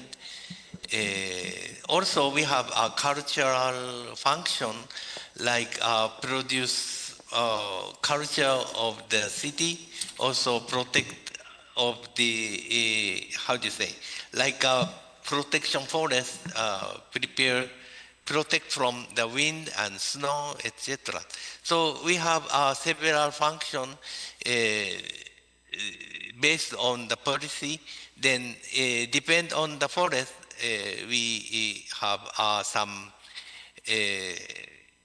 the function depend on the forest compartment or subcompartment. So based on the how do you say questionnaire to the people, forest watershed management is the most important or most how do you say important function that is answer from the people. Thank you very much, Professor Sato. We are glad to having you this morning, and I hope you can visit ASCOT for a more collaborative research undertaking in the future with the leadership of our President, Renato Reyes. So meron pa raw mahabol na question from the online viewers. Paki-enlarge, please.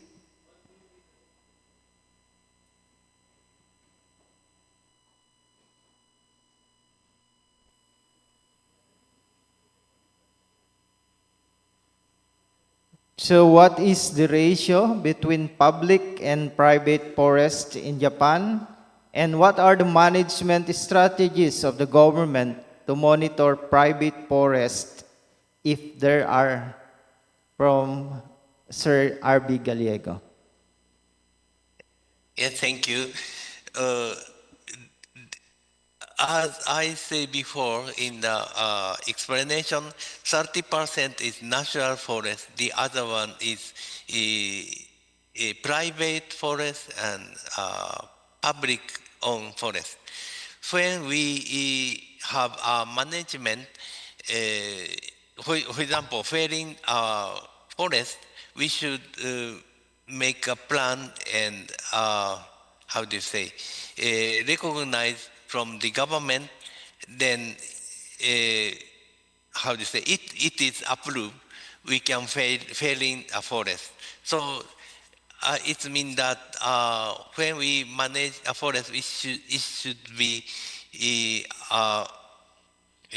agreement with the government. That is some important.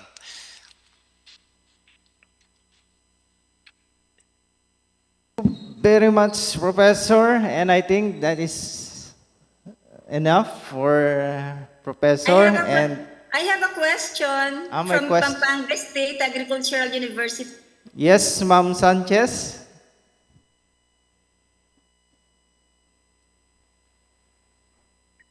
Ma'am Sanchez, you are recognized. Please, your question. Okay. My question, Dr. Takayoshi, is this. You mentioned a while ago that you have manpower problem in Japan, and I do believe that your country recently is like an aging society, and a lot are they do not like to have babies. That's what I learned. Do you have problem in drop of Japanese students taking courses such as BS Forestry that may contribute, of course, in the manpower? Thank you so much. Thank you. A good question. We have many schools like university or some practical school or high school. We have focuses on those forests and forestry. But how do I say, after graduate our student, someone go to like a forest area, like a forest cooperative, or sometimes go to a company of forest. But there are many students not go into the forest or maybe go to the government or some company, not go to the forest like building houses or how do you say, the other job, like not only forestry, but many kind of job. So maybe, for example, in our university, we have 100, more than 130 or 40 students for BS. Then after graduate, if I'm not mistaken, like 5% go to forest area, like this. So, how do you say? I am thinking that the opportunity go to forest forest worker is not so good information, not many information in detail. That is some of the problem. Thank you very much. Thank you, Ma'am Geraldine. Thank you, Professor Sato. Ma'am Dayan. Arigato gozaimasu, Sato Sensei. Arigatou gozaimashita. Maraming salamat po. Maraming salamat rin po. Hope you can visit us here in the Philippines and hope we can visit you there in Japan. I would also like yes, to... we are very welcome. We will. I would also like to thank Dr. Yutikiro Takio for expertly guiding our discussion. Now, let's move forward to our next speaker. Our next speaker is Forester Merlita T. Agbayani. She will present her work on frog diversity assessment in the ASCOT reservation area, moderated by Ms. Eliza Macaraeg.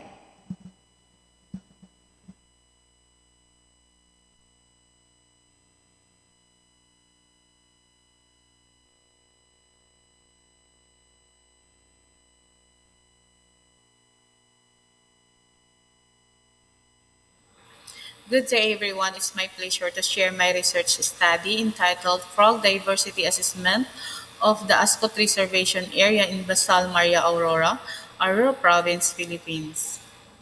First, the introduction with the background of the study.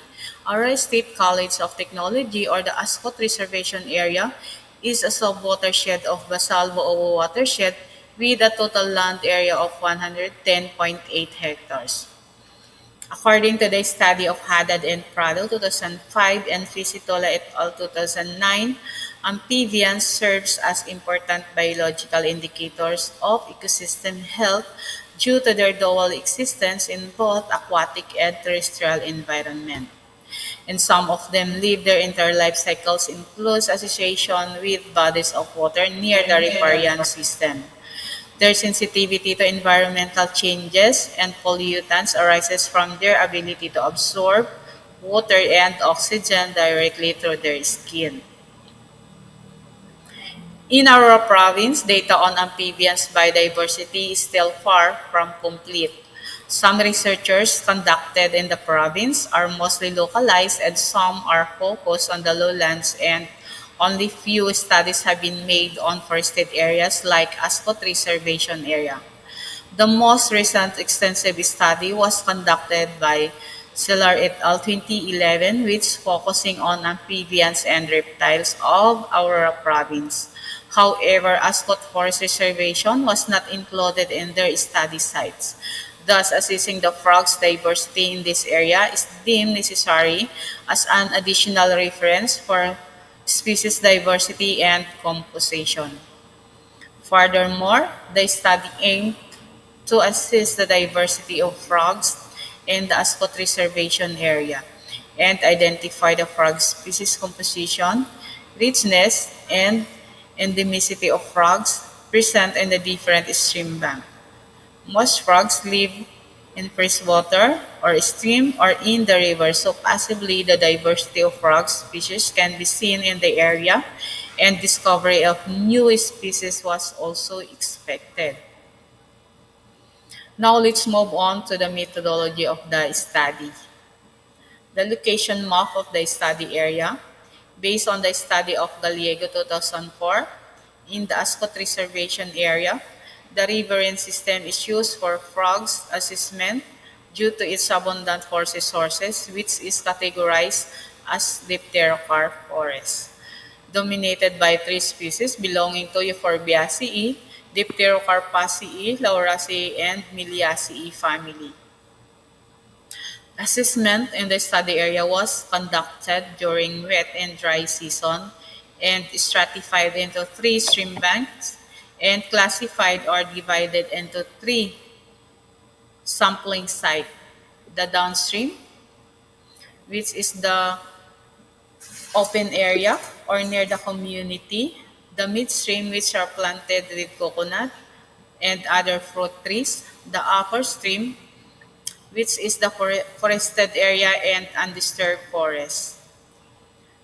Each sampling site was measured into 400 meters. Survey and collections of specimens were done both in the daytime and nighttime. Specimens were released after identified and obtaining the morphometric measurement rest assured that the scientific gathering procedures was strictly followed. For the gathering of data, necessary protocols and procedures prior to the conduct of the study were done, and at least 3 hour survey for every sampling site. This is to ensure the sampling of diurnal and nocturnal of frog species, since most amphibians are nocturnal. All captured specimens were documented, examined, measured, and identified based on the available field guides of Nunez 2005 and 2012, and based on the study of Alcala and Brown 1998. Local experts or the hunters are also tapped for collecting specimens and serves as guide in the conduct of the study. During the survey or assessment, the presence or absence of egg also noted, and eggs of platymantis species were found in the area of Japjapnan, and it is one of the endemic species in the Philippines and considered to be a critically endangered. This is the standard morphometric measurement of frogs adopted from Haribon Foundation. To determine the degree of endemism of species in the area, it was based on the established wildlife studies and literature. Specimens were identified whether they are Philippine endemic. The IUCN 2018 and 2022, or the International Union for Conservation of Nature, of 13 species were used for the conservation status and geographical distribution of species.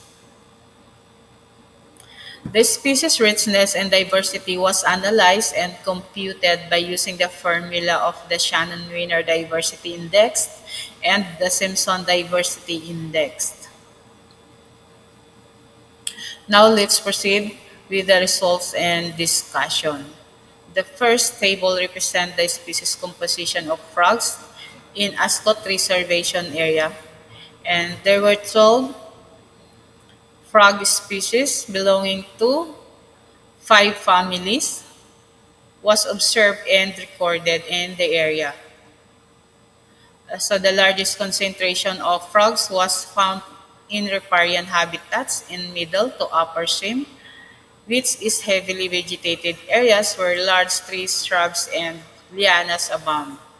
In 3 study sites, the most numerous individuals recorded was the Limnonectus microcephalus under Dicroglossidae family.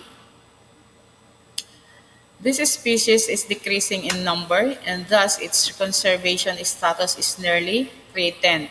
The conservation status and geographical distribution of other species based on the IUCN 2018 mostly were least concern and vulnerable.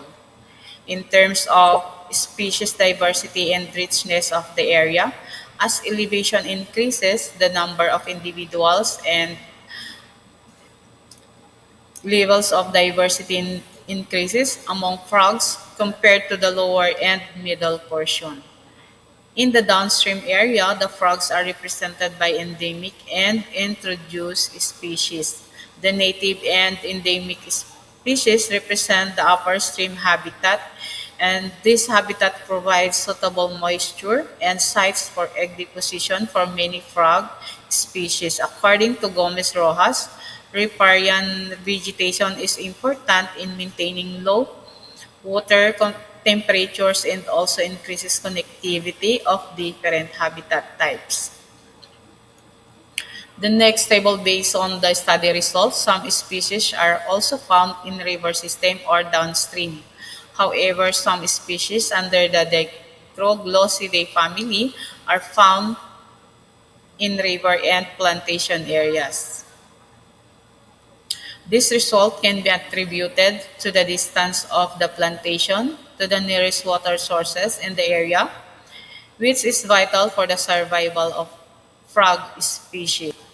The recorded number of species per sampling site determines the species richness of frogs and a total of 12 species were identified.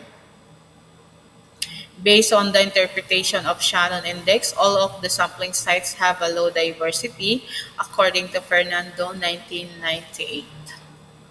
In terms of diversity, habitat, distribution, and endemism of species, 8 identified specimens were endemic in Luzon, Philippines, based on the IUCN 2018 of threatened species. The platymantis species under the family Ceratobatrachidae was recorded in the study area, and mostly were found in the upper stream and some were in the midstream. Platymantis polylensis was considered endemic and found to be the most abundant frog species encountered at most sites in Aurora province, according to Dismos et al. 2011.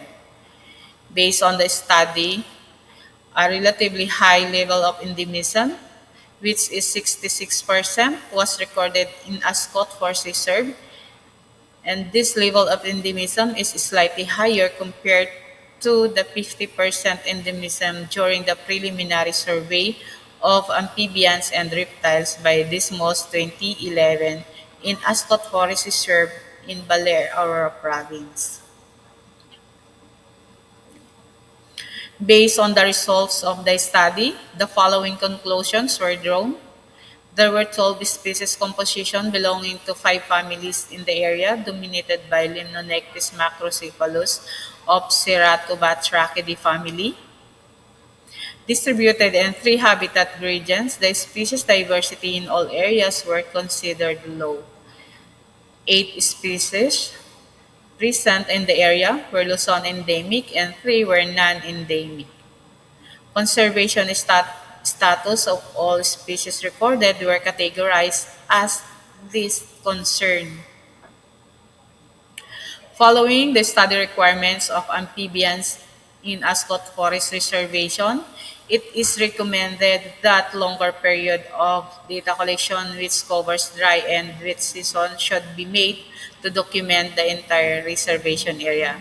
This will confirm the presence of other frog species previously recorded in our province. Since high species diversity and abundance are concentrated on the forested areas, conservation of these areas is important. And these are the frog species collected in the study area.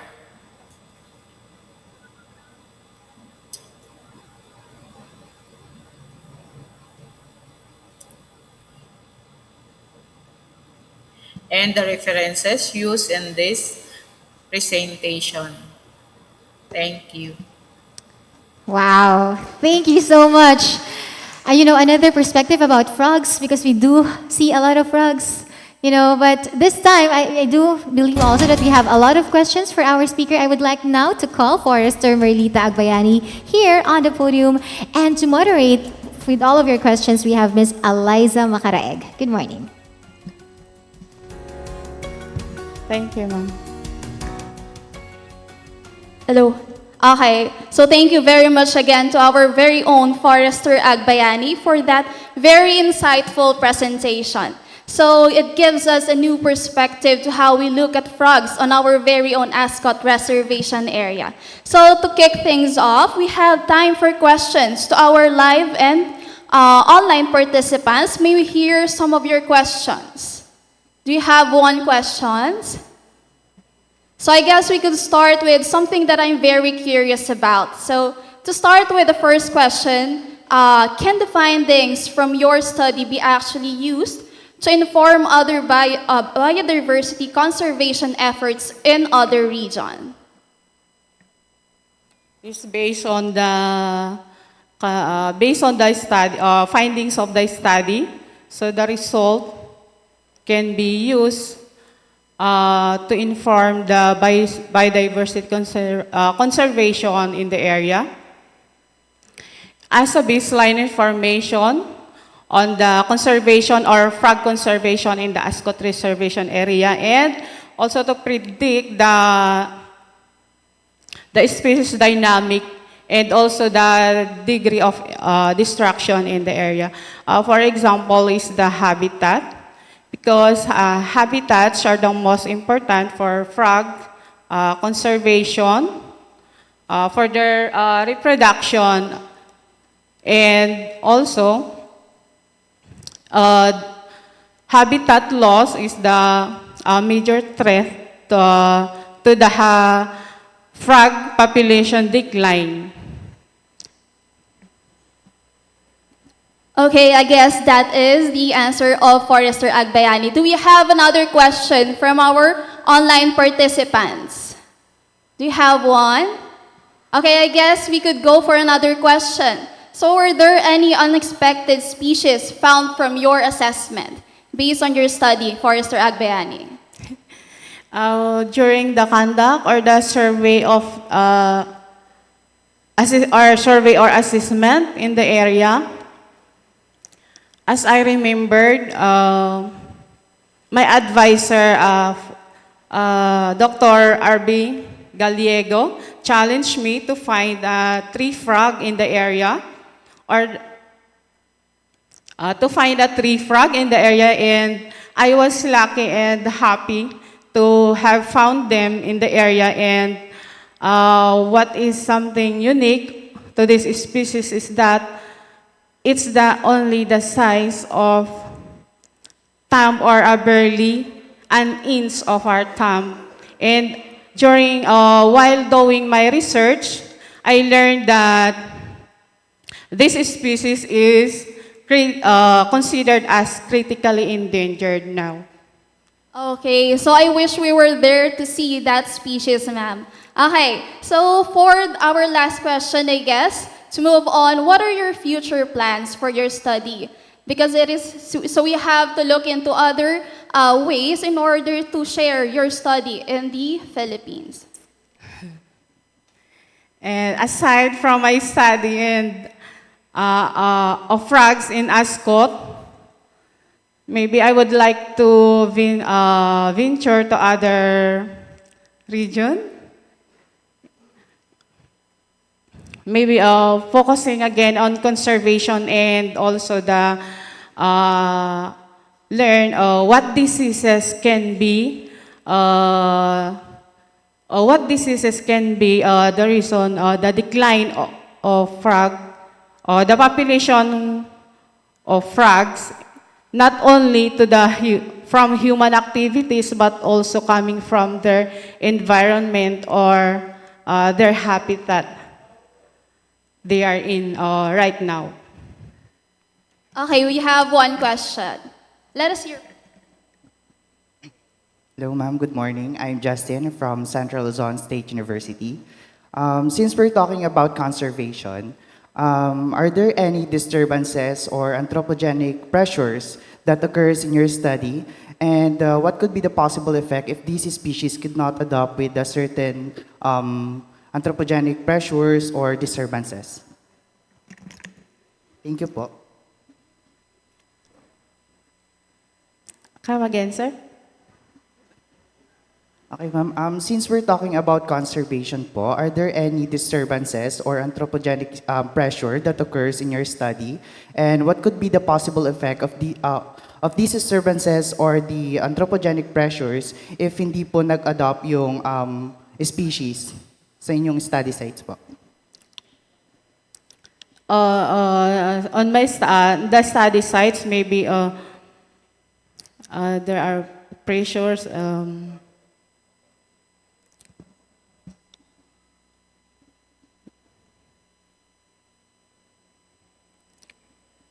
Okay, maybe our participant can repeat the question. That would be easier for. Sorry, sir. Disturbances po, like competition, anthropogenic pressures like illegal logging, mining, ganun po. And ano po yung mga possible effects nito sa mga species if hindi po sila nakapag-adapt dun sa disturbances and anthropogenic activities? So mostly frogs that found in the midstream, which is the disturbed forest or disturbed forest or the forested area. Maybe it is one of the reason of the anthropogenic pressure to the species of frogs, and maybe the effect is the decline of their population because their habitats are already distracted.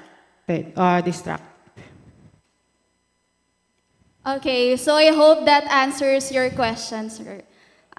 Okay, I guess we could wrap things up. So thank you very much again, Forester Agbayani, for your time and for answering the following question. So you know that the study isn't just there to exist, so we could use that in future plans. Okay. Thank you, Eliza, and also thank you to Forester Merlita Agbayani. Actually, right now din po, no, I have a lot of questions about frogs, especially in our town, we do eat that. Have you tasted the frog na rin po ba? We do eat that, and I'm kind of curious now, what species of a frog, should be avoided? Or are there enough frogs still? But every time, I kill a mosquito, I remember the frogs. And, they eat those there. Anyway, moving forward to our presentation, this morning, we welcome Dr. Luisa Majuakim, who will discuss nutrient dynamics in tropical montane ecosystems, moderated by Attorney Carl Thomas Olivar.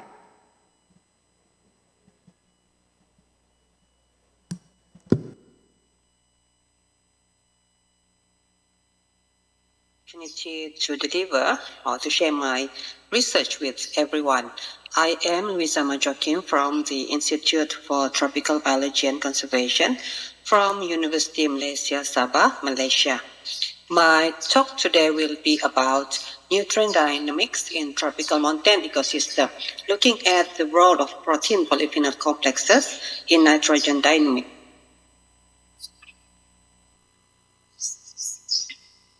So to start with just a brief look at what phenolic or polyphenolic compounds are. Phenolic compounds are defined chemically by the presence of at least one aromatic ring bearing one phenols or more hydroxyl substituents, which is referred to as polyphenols. The name derives from the simple parent substance called phenol. Compounds that have several or many phenolic hydroxyl substituents are often referred to as polyphenols, and one example is tannins. Plant polyphenols play many different roles in plant biology and human life. It is well recognized as anti-herbivory compounds. It gives color to plants. It contributes to taste of food and drink, as well as it is known for its antibiotic properties. Polyphenols are considered as secondary compounds, which are induced by beavery. However, polyphenol can also function in nitrogen dynamics rather than its classic role as the defense mechanism against beavery. This is largely due to its ability to bind with protein, forming protein polyphenol complexes. Variation in plant polyphenol production is seen as a response to nutrient limitation, in particular nitrogen. If we compare between lowland and montane forests in the tropics, we can see this kind of scenario. Decomposition in the lowlands are faster compared to montane forests. Therefore, montane forests have high amount of undecayed or unmineralized litter. Because decay is slower, nutrients are also recycled much slower, constraining nutrient availability within the ecosystem. So how does polyphenol impact nutrient dynamics, in particular nitrogen, in nutrient-limited tropical montane forests? Interactions with nutrient cycling can be viewed within two mechanisms. Firstly, the effects on the activity of soil organisms through microbial biodegradation. By inhibiting the activity of soil organisms, polyphenols can reduce mineralization and nitrification, therefore affecting nitrogen availability. Slow decomposition will lead to the formation of more humus litter layer, and by complexing with protein, PPC can contribute to the formation of humic substances, which becomes part of the soil organic matter through biodegradation. Secondly, Effects on pools and forms of nitrogen. Previous studies have found that dissolved organic nitrogen, DON, released from decomposing litter is higher compared to mineral nitrogen with increasing amounts of polyphenols. Polyphenols can also influence the availability of other nutrients by providing absorption sites and humic substances complexation. So polyphenols are known to exhibit protein binding capacity. Let's look at the ecological impacts on nutrient cycling. Polyphenols enter soil during decomposition when plant cell walls are broken down. In the soil, it binds with protein to form protein polyphenol complexes or PPC. PPC are hard to decompose and litter accumulates. Mycorrhizal fungi can utilize nitrogen in these complexes. PPC can also remain in soil and eventually becomes part of the soil organic matter sequestration. Some PPC can also be leached out of the ecosystem as part of dissolved organic nitrogen. So this is leakage. Through time, this could lead to nitrogen depletion within the ecosystem. So plants growing on nutrient-poor soils produce more polyphenols. Polyphenols can bind with protein to form protein polyphenol complexes. Therefore, polyphenols are greater in soil water at nutrient-poor soils. With greater polyphenols in soil water, greater protein abounds to polyphenols because polyphenols bind with protein, their mineralization of organic nitrogen is low. Thus, the fraction of dissolved nitrogen changes. DON becomes greater than inorganic nitrogen. The study sites were located in Kinabalu area, located on the island of Borneo. Two sites were established which are close to each other. These sites are contrasting in nutrient condition, but they're closely located to each other. Both of the sites are on the same sedimentary substrate. The old site is formed approximately 1 million years ago, while the young site is formed about 30,000 years ago. These diagrams show the pool of inorganic and organic phosphorus at the two sites.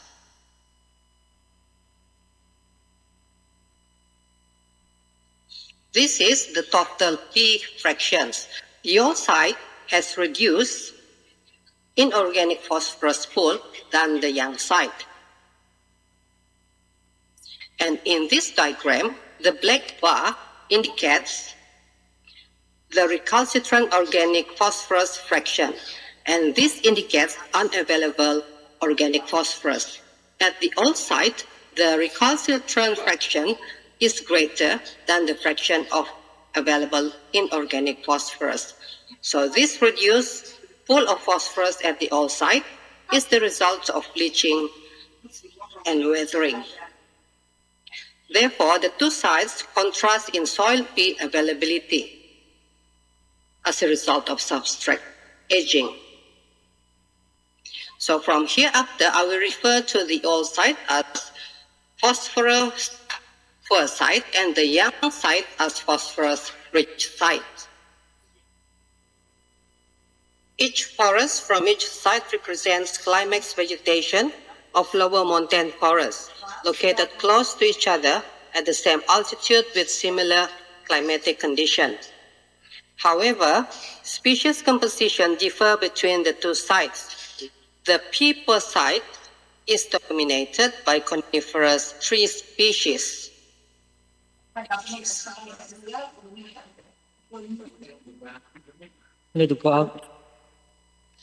This slide shows the mean foliar concentration of condensed tannins of the top 5 dominant tree species at the two sites. The dominant species are very different between the two sites. All the dominant species in one site do not occur at the other site. Notably, the mean concentration of foliar condensed tannins was greater at the P poor site than at the P rich site. This relates to the occurrence of conifer trees at the poor site. Conifers have greater foliar concentration of condensed tannins. This shows conifers are involved in within-site differences of foliar condensed tannins at the poor site. So I investigated effects of polyphenols in soil water only. Therefore, I collected soil water from the two sites. I installed 20 lysimeters at 10 and 50 centimeter depth at each of the sites, and I collected soil water using these lysimeters. I also collected stream water. This is a schematic overview of sample analysis procedure in this study. After samples were filtered, subsamples of filtrate were analyzed for DOC, DON, inorganic nitrogen, and total phenolates. The rest of the filtrate, about 200 millimeter, is passed through a resin column containing Dux-Ed resin to obtain the hydrophobic fraction. High molecular wet substances such as protein polyphenol complexes or PPC are included in the hydrophobic fraction. These substances are retained by the resin. Bound protein in PPC in the hydrophobic fraction were hydrolyzed and determined for nitrogen as amino acid by HPLC. The hydrophobic fraction were then analyzed for total phenolates. I carried out experiment to test the effects of polyphenols on nitrogen mineralization and the effects of size. So I used fresh soils from each site as inoculant. For the effects of polyphenols, inoculation was done to a mixture solution containing protein albumin and polyphenols, and to a solution containing only protein. For the effects of sites, each solution was inoculated with soil from each site, and all the solutions were incubated for 3 weeks at room temperature, and nitrogen net release was determined. This graph shows phenolics concentration in soil water from 2 depths and a stream. Phenolics concentrations were significantly greater at 10 centimeter depth at the poor site than at the rich site in original and hydrophobic fraction of soil water. Phenolics concentration decreased with increasing depth at both sites, but the pattern was significant at the poor site only. The pattern is similar in the hydrophobic fraction. The decrease in phenolics concentration is probably the result of adsorption to soil horizons. Because of the wide variance in phenolics concentration at the poor site, I tested for within-site variation or the effects of sampling points for the poor site only. The wide standard deviation or variation reflects the effects of species composition.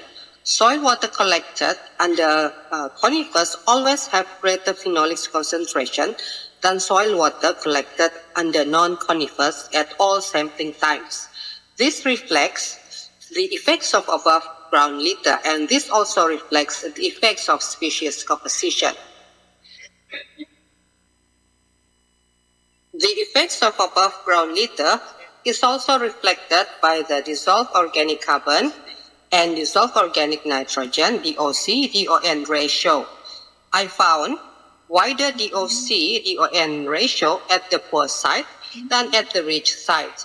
Wider DOC/DON ratio is associated with higher phenolics content.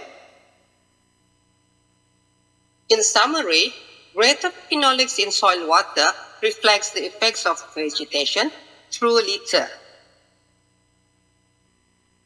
Now, I would like to show my results on the effects of polyphenols on organic nitrogen. I found that bound nitrogen correlates with phenolics in the hydrophobic fraction of soil water at the poor site only. The relationship was not demonstrated at the rich site.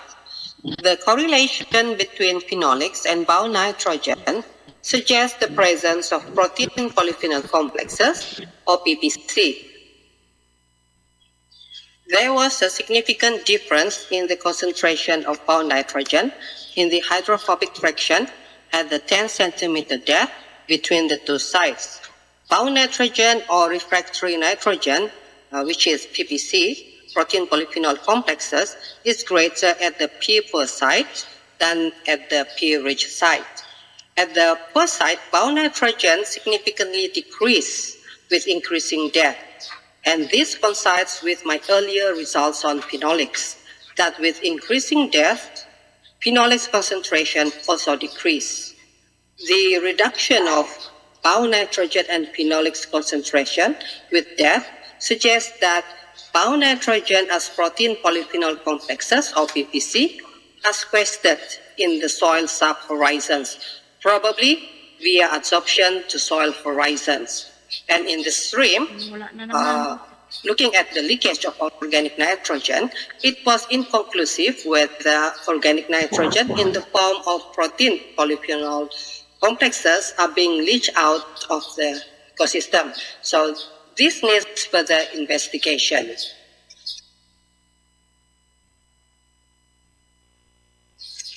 This shows the decay experiment that was conducted to see the effects of polyphenols on nitrogen mineralization. The y-axis represents nitrogen as amino acids and ammonia, which were net released during mineralization. Mineralization was greatly reduced in the solutions with polyphenol at each site. However, the soil microbes from each site did not differ in their ability to degrade the protein polyphenol mixture or the protein solution alone.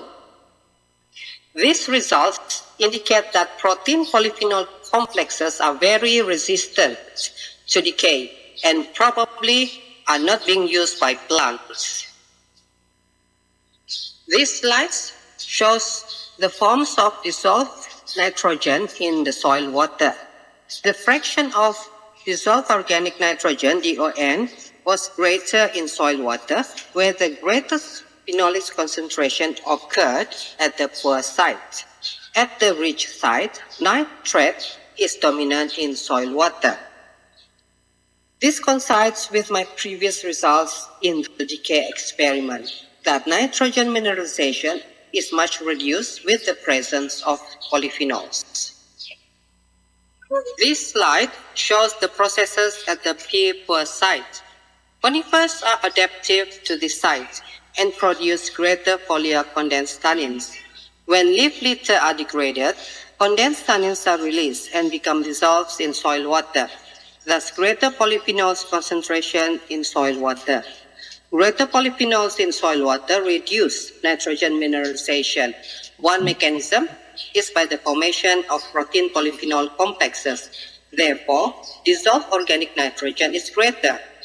Protein polyphenol complexes constrain nitrogen availability, and greater sequestration of protein polyphenol complexes as refractory nitrogen occurred at the poor site, suggesting that protein polyphenol complexes may act as a mechanism for organic nitrogen sequestration, and plants with greater condensed tannins such as conifers reinforce these processes.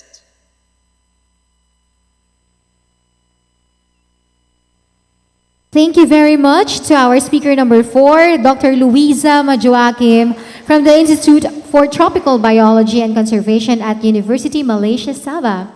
Joining us as moderator is Attorney Carl Thomas Olivar.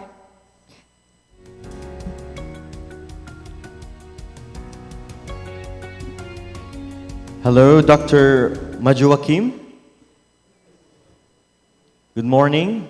A rainy morning, that is.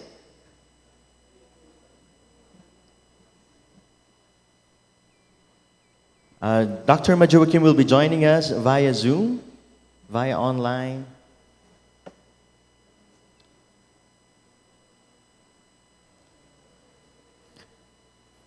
Dr. Majuakim, can you hear us?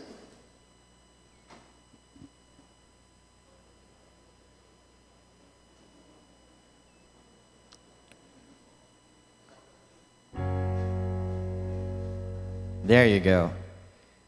Good morning, ma'am. Can you hear us?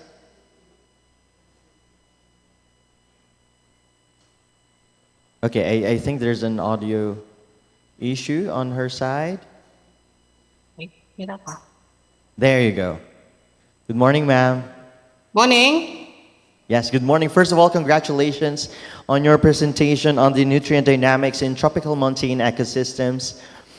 Now, may we know what are some of the practical applications of this research, especially in the sustainable forest management practices in tropical areas, such as in Malaysia and, of course, in the Philippines, as we share the same tropical system? Yeah, okay. Thank you for that question.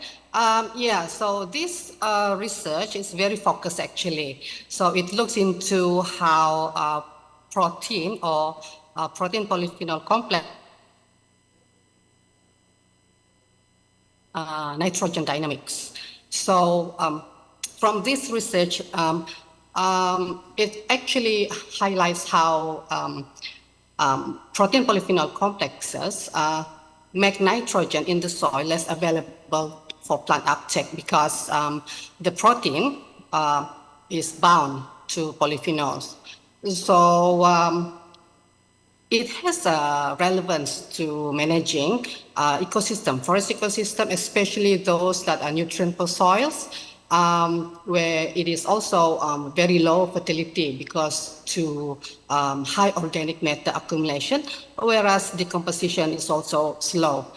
So it has relevance, especially to forest restoration and rehabilitation. Yeah, because accumulation of PPC, protein polyphenol complexes, it can exacerbate nitrogen limitation. So forest restoration efforts in degraded lands should consider selection of tree species that do not contribute excessively to protein polyphenol formation.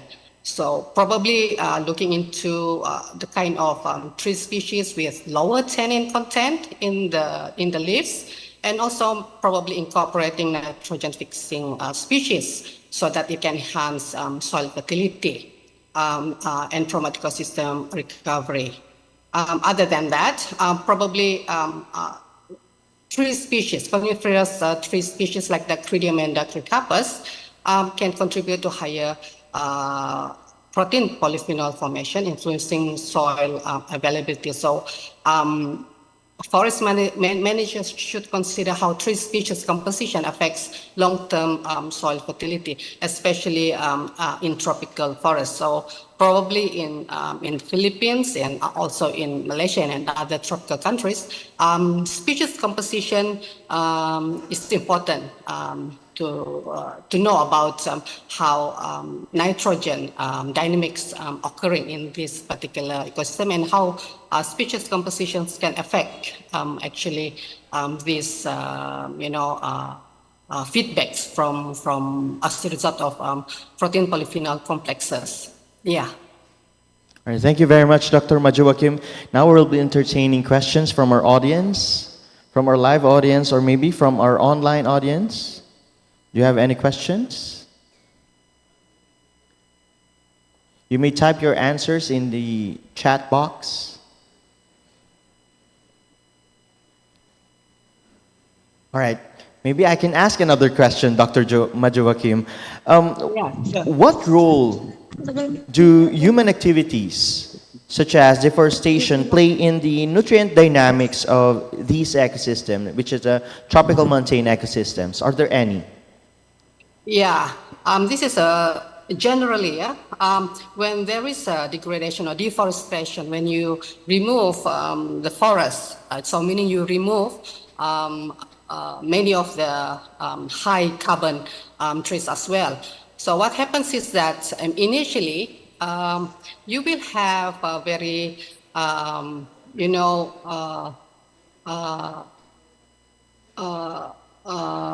nutrient limitation occurrence in that particular ecosystem. So probably because there's no more plants, so most of the nutrients will probably being leached out of the ecosystem. So it actually aggravates the situation where you have no more trees, and the nutrients itself cannot be retained in the soil, so it's being removed, being leached out from the soil. So this is where it is important that you assist the restoration of the degraded lands by planting more trees, actually. So when you have natural regeneration, through time, the nutrient dynamics in that particular ecosystem will recover, but it usually will take a very long time for nitrogen dynamics to, to be as in the initial conditions. All right, thank you, Dr. Majuakim. Do we have any more questions from our audience, our online audience, or our live audience? Sir Mike. Sa clonal din, thesis. All right, there seems to be none. Dr. Majuakim, thank you very much for your presentation. And she is our last presenter for this morning.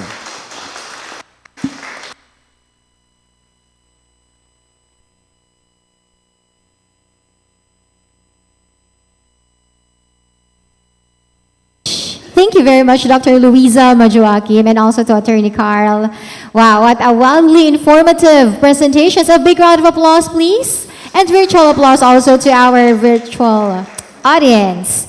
And may we request now to have a group photo with the rest of our participants in this international webinar on forest conservation. I would like to request our virtual audience to turn on their cameras, and for our live audience, please stay there, and we might pin the camera on you.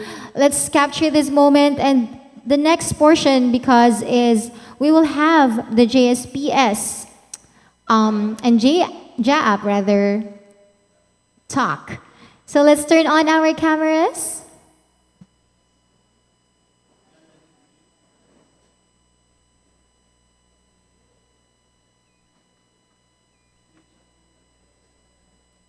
To our audience, our virtual audience, please make sure to complete our registration link provided on our comment section, because certificates will be distributed through email after this webinar.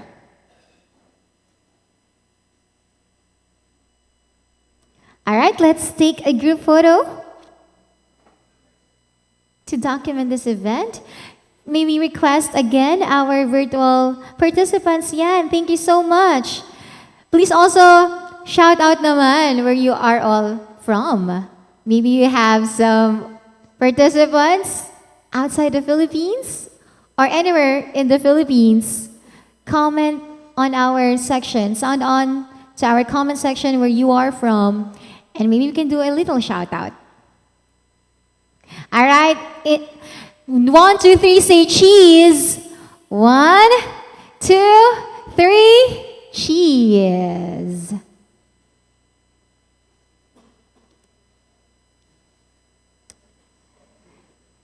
Done? ICT team? Okay, we've already captured it. Marami pong salamat. Now we move on to an exciting info session about the JSPS scholarship and fellowship programs. Our guests here in front are all scholars as well. And if you want to be scholar pa po, now let's all watch this presentation by the JSPS Bangkok office. Let's draw our attention to the screen. And let's have this presentation.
JSPS is one of the funding agencies of Japan, established in 1932.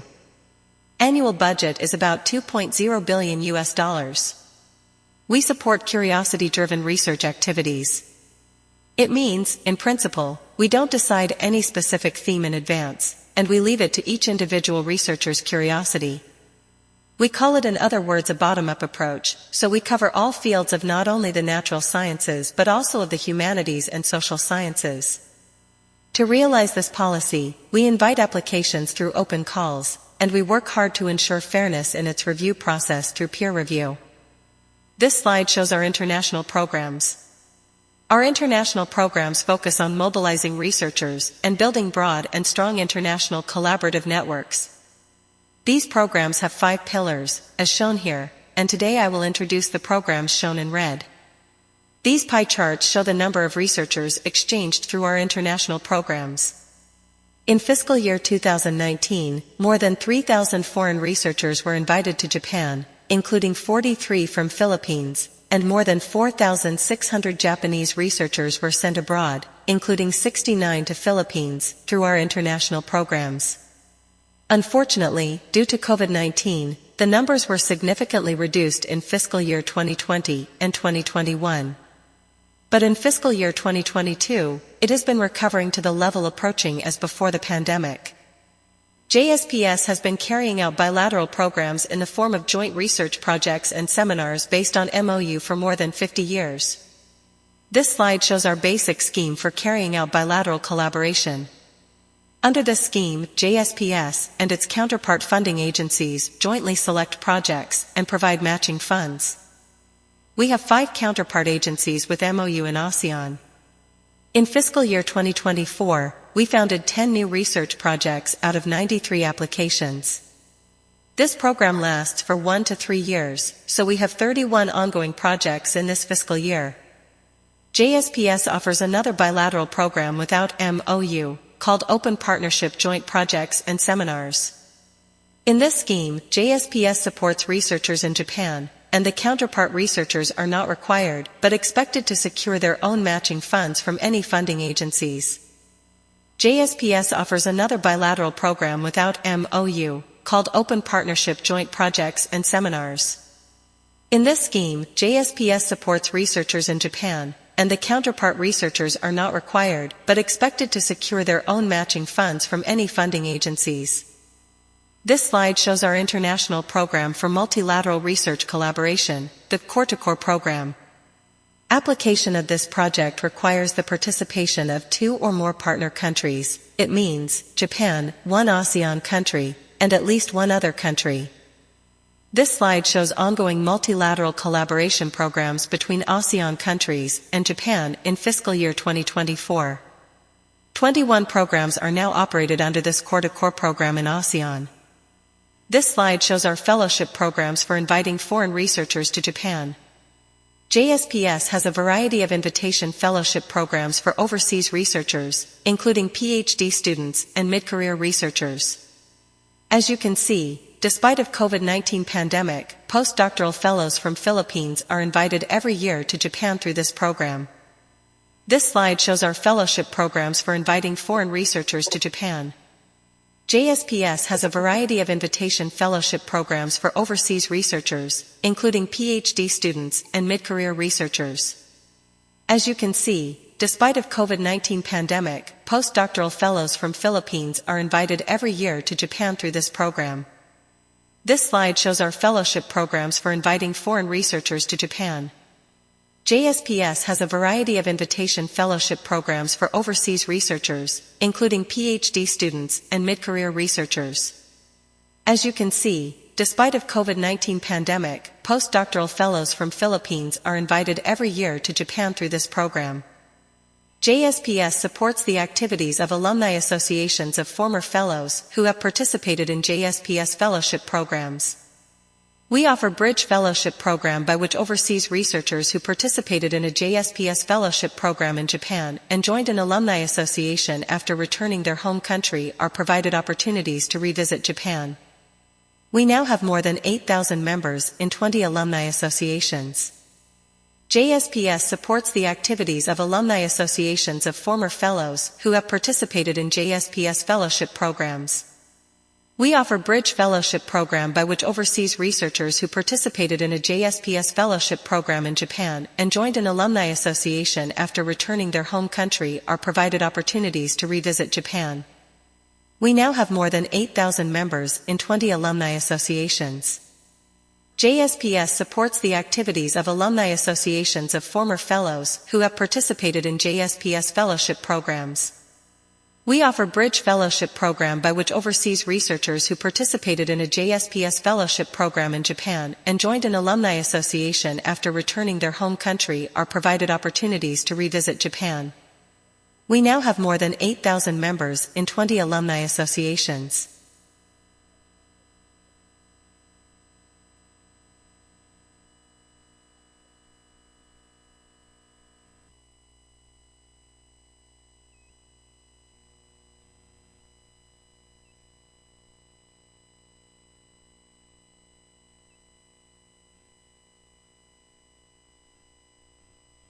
There you have it, our live audience and online or virtual audience. We've seen the JSPS scholarship and they're inviting you or everyone here to apply on their scholarship program. At this juncture, of course, before we head on to the last two portions of our program, first we would like to thank all of our beloved speakers for sharing their precious time just to impart all of their research studies and their expertise. So with that, we would like to present this token of appreciation through a certificate of recognition.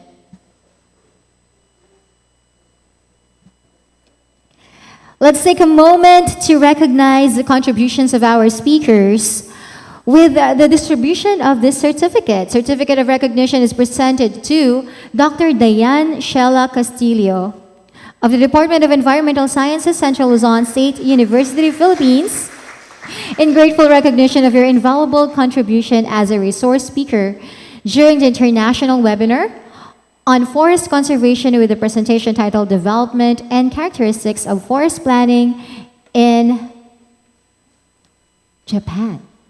Held on January 31st, 2025 at Bulwagang Senador Edgardo Angara, General Education Building, ASCOT, Baler, Aurora, Philippines, and via Zoom, your expertise and insights have inspired meaningful discussions and have significantly contributed to our understanding of sustainable forest conservation practices. Another certificate of recognition is given to Professor Dr. Takoyashi Sato. If you're still online, Professor Sato, thank you very much. Certificate of recognition is also presented to Forester Merlita T. Agbayani and Dr. Luisa Majuakim. Again, a big round of applause to all of our speakers. Let's give them a well-deserved round of applause. Now we would like to invite Mr. Joseph Gonzalez to give the closing remarks.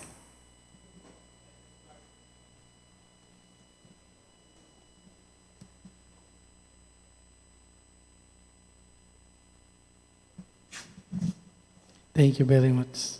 Buksan ko lang po yung iPad ko. Yes. Thanks to all who attended this webinar, both in person and online. This webinar is one step towards achieving our common goal of preserving the beauty of our beautiful province of Aurora, a hotspot of biodiversity in the Philippines, and of course, the whole country in general. On behalf of the college, I would like to thank the organizers of this event, the ASCOT School of Forestry and Environmental Sciences, headed by its energetic Dean, Professor Forester Michelle Resueña. They prepared this event for less than 2 weeks. The Japan Society for the Promotion of Science, JSPS Alumni Association of the Philippines, Central Luzon State University, and Pampanga State Agricultural University. We would also like to extend our deepest appreciation to the speakers who shared their insights and expertise in this webinar. Professor Dr. Takayoshi Sato from the Tokyo University of Agriculture, Dr. Luisa Majuakim from University of Sabah, Malaysia, Dr. Diane Sheila Castillo from Central Luzon State University, and our very own Forester Merlita Agbayani from the ASCOT School of Forestry and Environmental Sciences. I would also like to thank the persons and the units who work behind the scenes to make this activity possible, especially the people from the personnel from the information unit and the ICT, Information Communication Technology Unit. Sila po ang nag-prepare ng technical parts nitong event na ito. Thanks po sa kanila.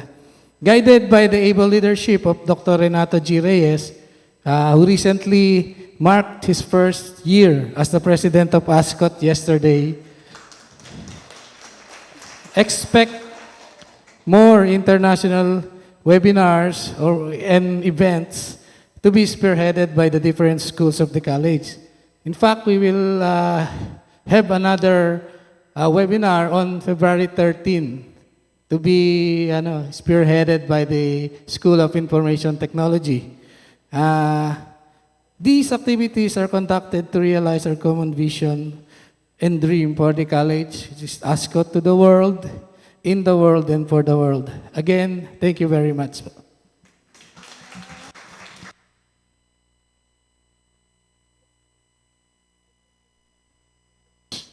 Thank you so much, Mr. Joseph T. Gonzalez, the Director for International, External, and Alumni Affairs of ASCOT, and also our Board Secretary.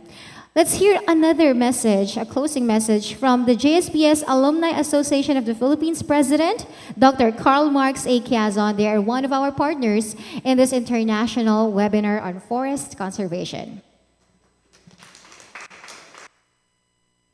Good afternoon, everyone. As we come to the conclusion of this highly insightful international seminar on forest conservation, the bats, the rodents, the forest, and you, let us take a moment to reflect on the wealth of knowledge that has been shared today.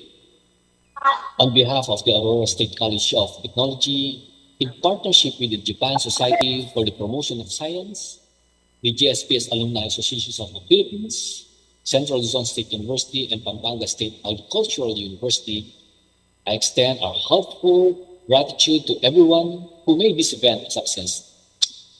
First and foremost, our deepest thanks to our distinguished speakers. To Dr. Diane Sheila Castillo for shedding the light on how modeling the distribution of rodents and bats can lead to optimized conservation strategies in the Philippines. To Professor Dr. Takayoshi Sato for sharing Japan's advanced forest planning practices, which serves as a benchmark for sustainable management. To Forester Merlita Agbayani for her valuable findings on frog diversity in ASCOT reservation area, enriching our understanding of local biodiversity.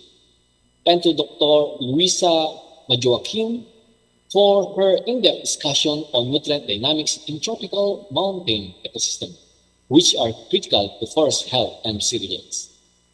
Each of their contributions has emphasized the interconnectedness of wildlife, forest, and human well-being.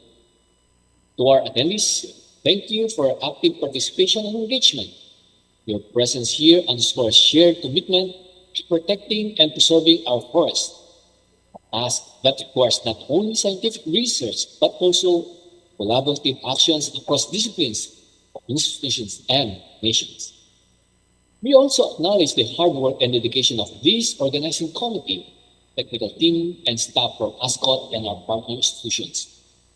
Your efforts have ensured the smooth flow of this seminar, both in person and online. So as we live today, let us carry forward the lessons we've learned, apply them in our respective fields, and inspire others to join this critical mission of conservation.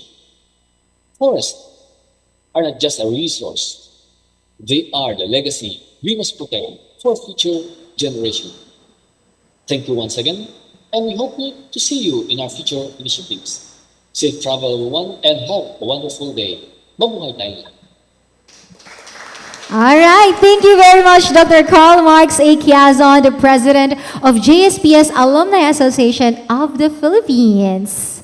We're done, ladies and gentlemen, and I would like to leave you with this closing message, closing spiel. From the bats flying high to the little rodents scampering below, we've seen just how much every creature in our forests matters. Big thanks to our speakers for dropping all that knowledge, and to everyone here from across the globe for tuning in. Let's keep this energy going. Whatever you're inspired to protect our forests, or just want to learn more about the creatures that live here, every little step counts. So let's be like those forest creatures, always moving, always growing. Thanks again for being part of today's webinar. A big round of applause from everyone here on behalf of Aurora State College of Technology and our partners. Of course, we have the JSPS, Japan Society for the Promotions of Science, the JSPS Alumni Association of the Philippines, the Central Luzon State University, and the Pampanga State Agricultural University. Maraming salamat po. Thank you all so much. Stay curious, stay passionate, and let's keep doing our part to protect these awesome forests. Catch you all next time for another international webinar on forest conservation. Diana de Mesa, signing off. Thank you.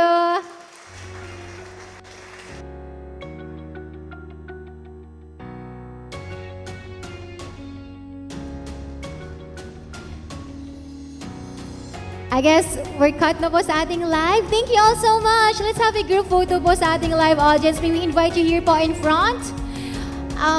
Of course, sa ating po mga bisita from CLSU. Our international students, hello once again. Welcome. Let's have a group photo, okay? We also prepared, a little lunch for everyone.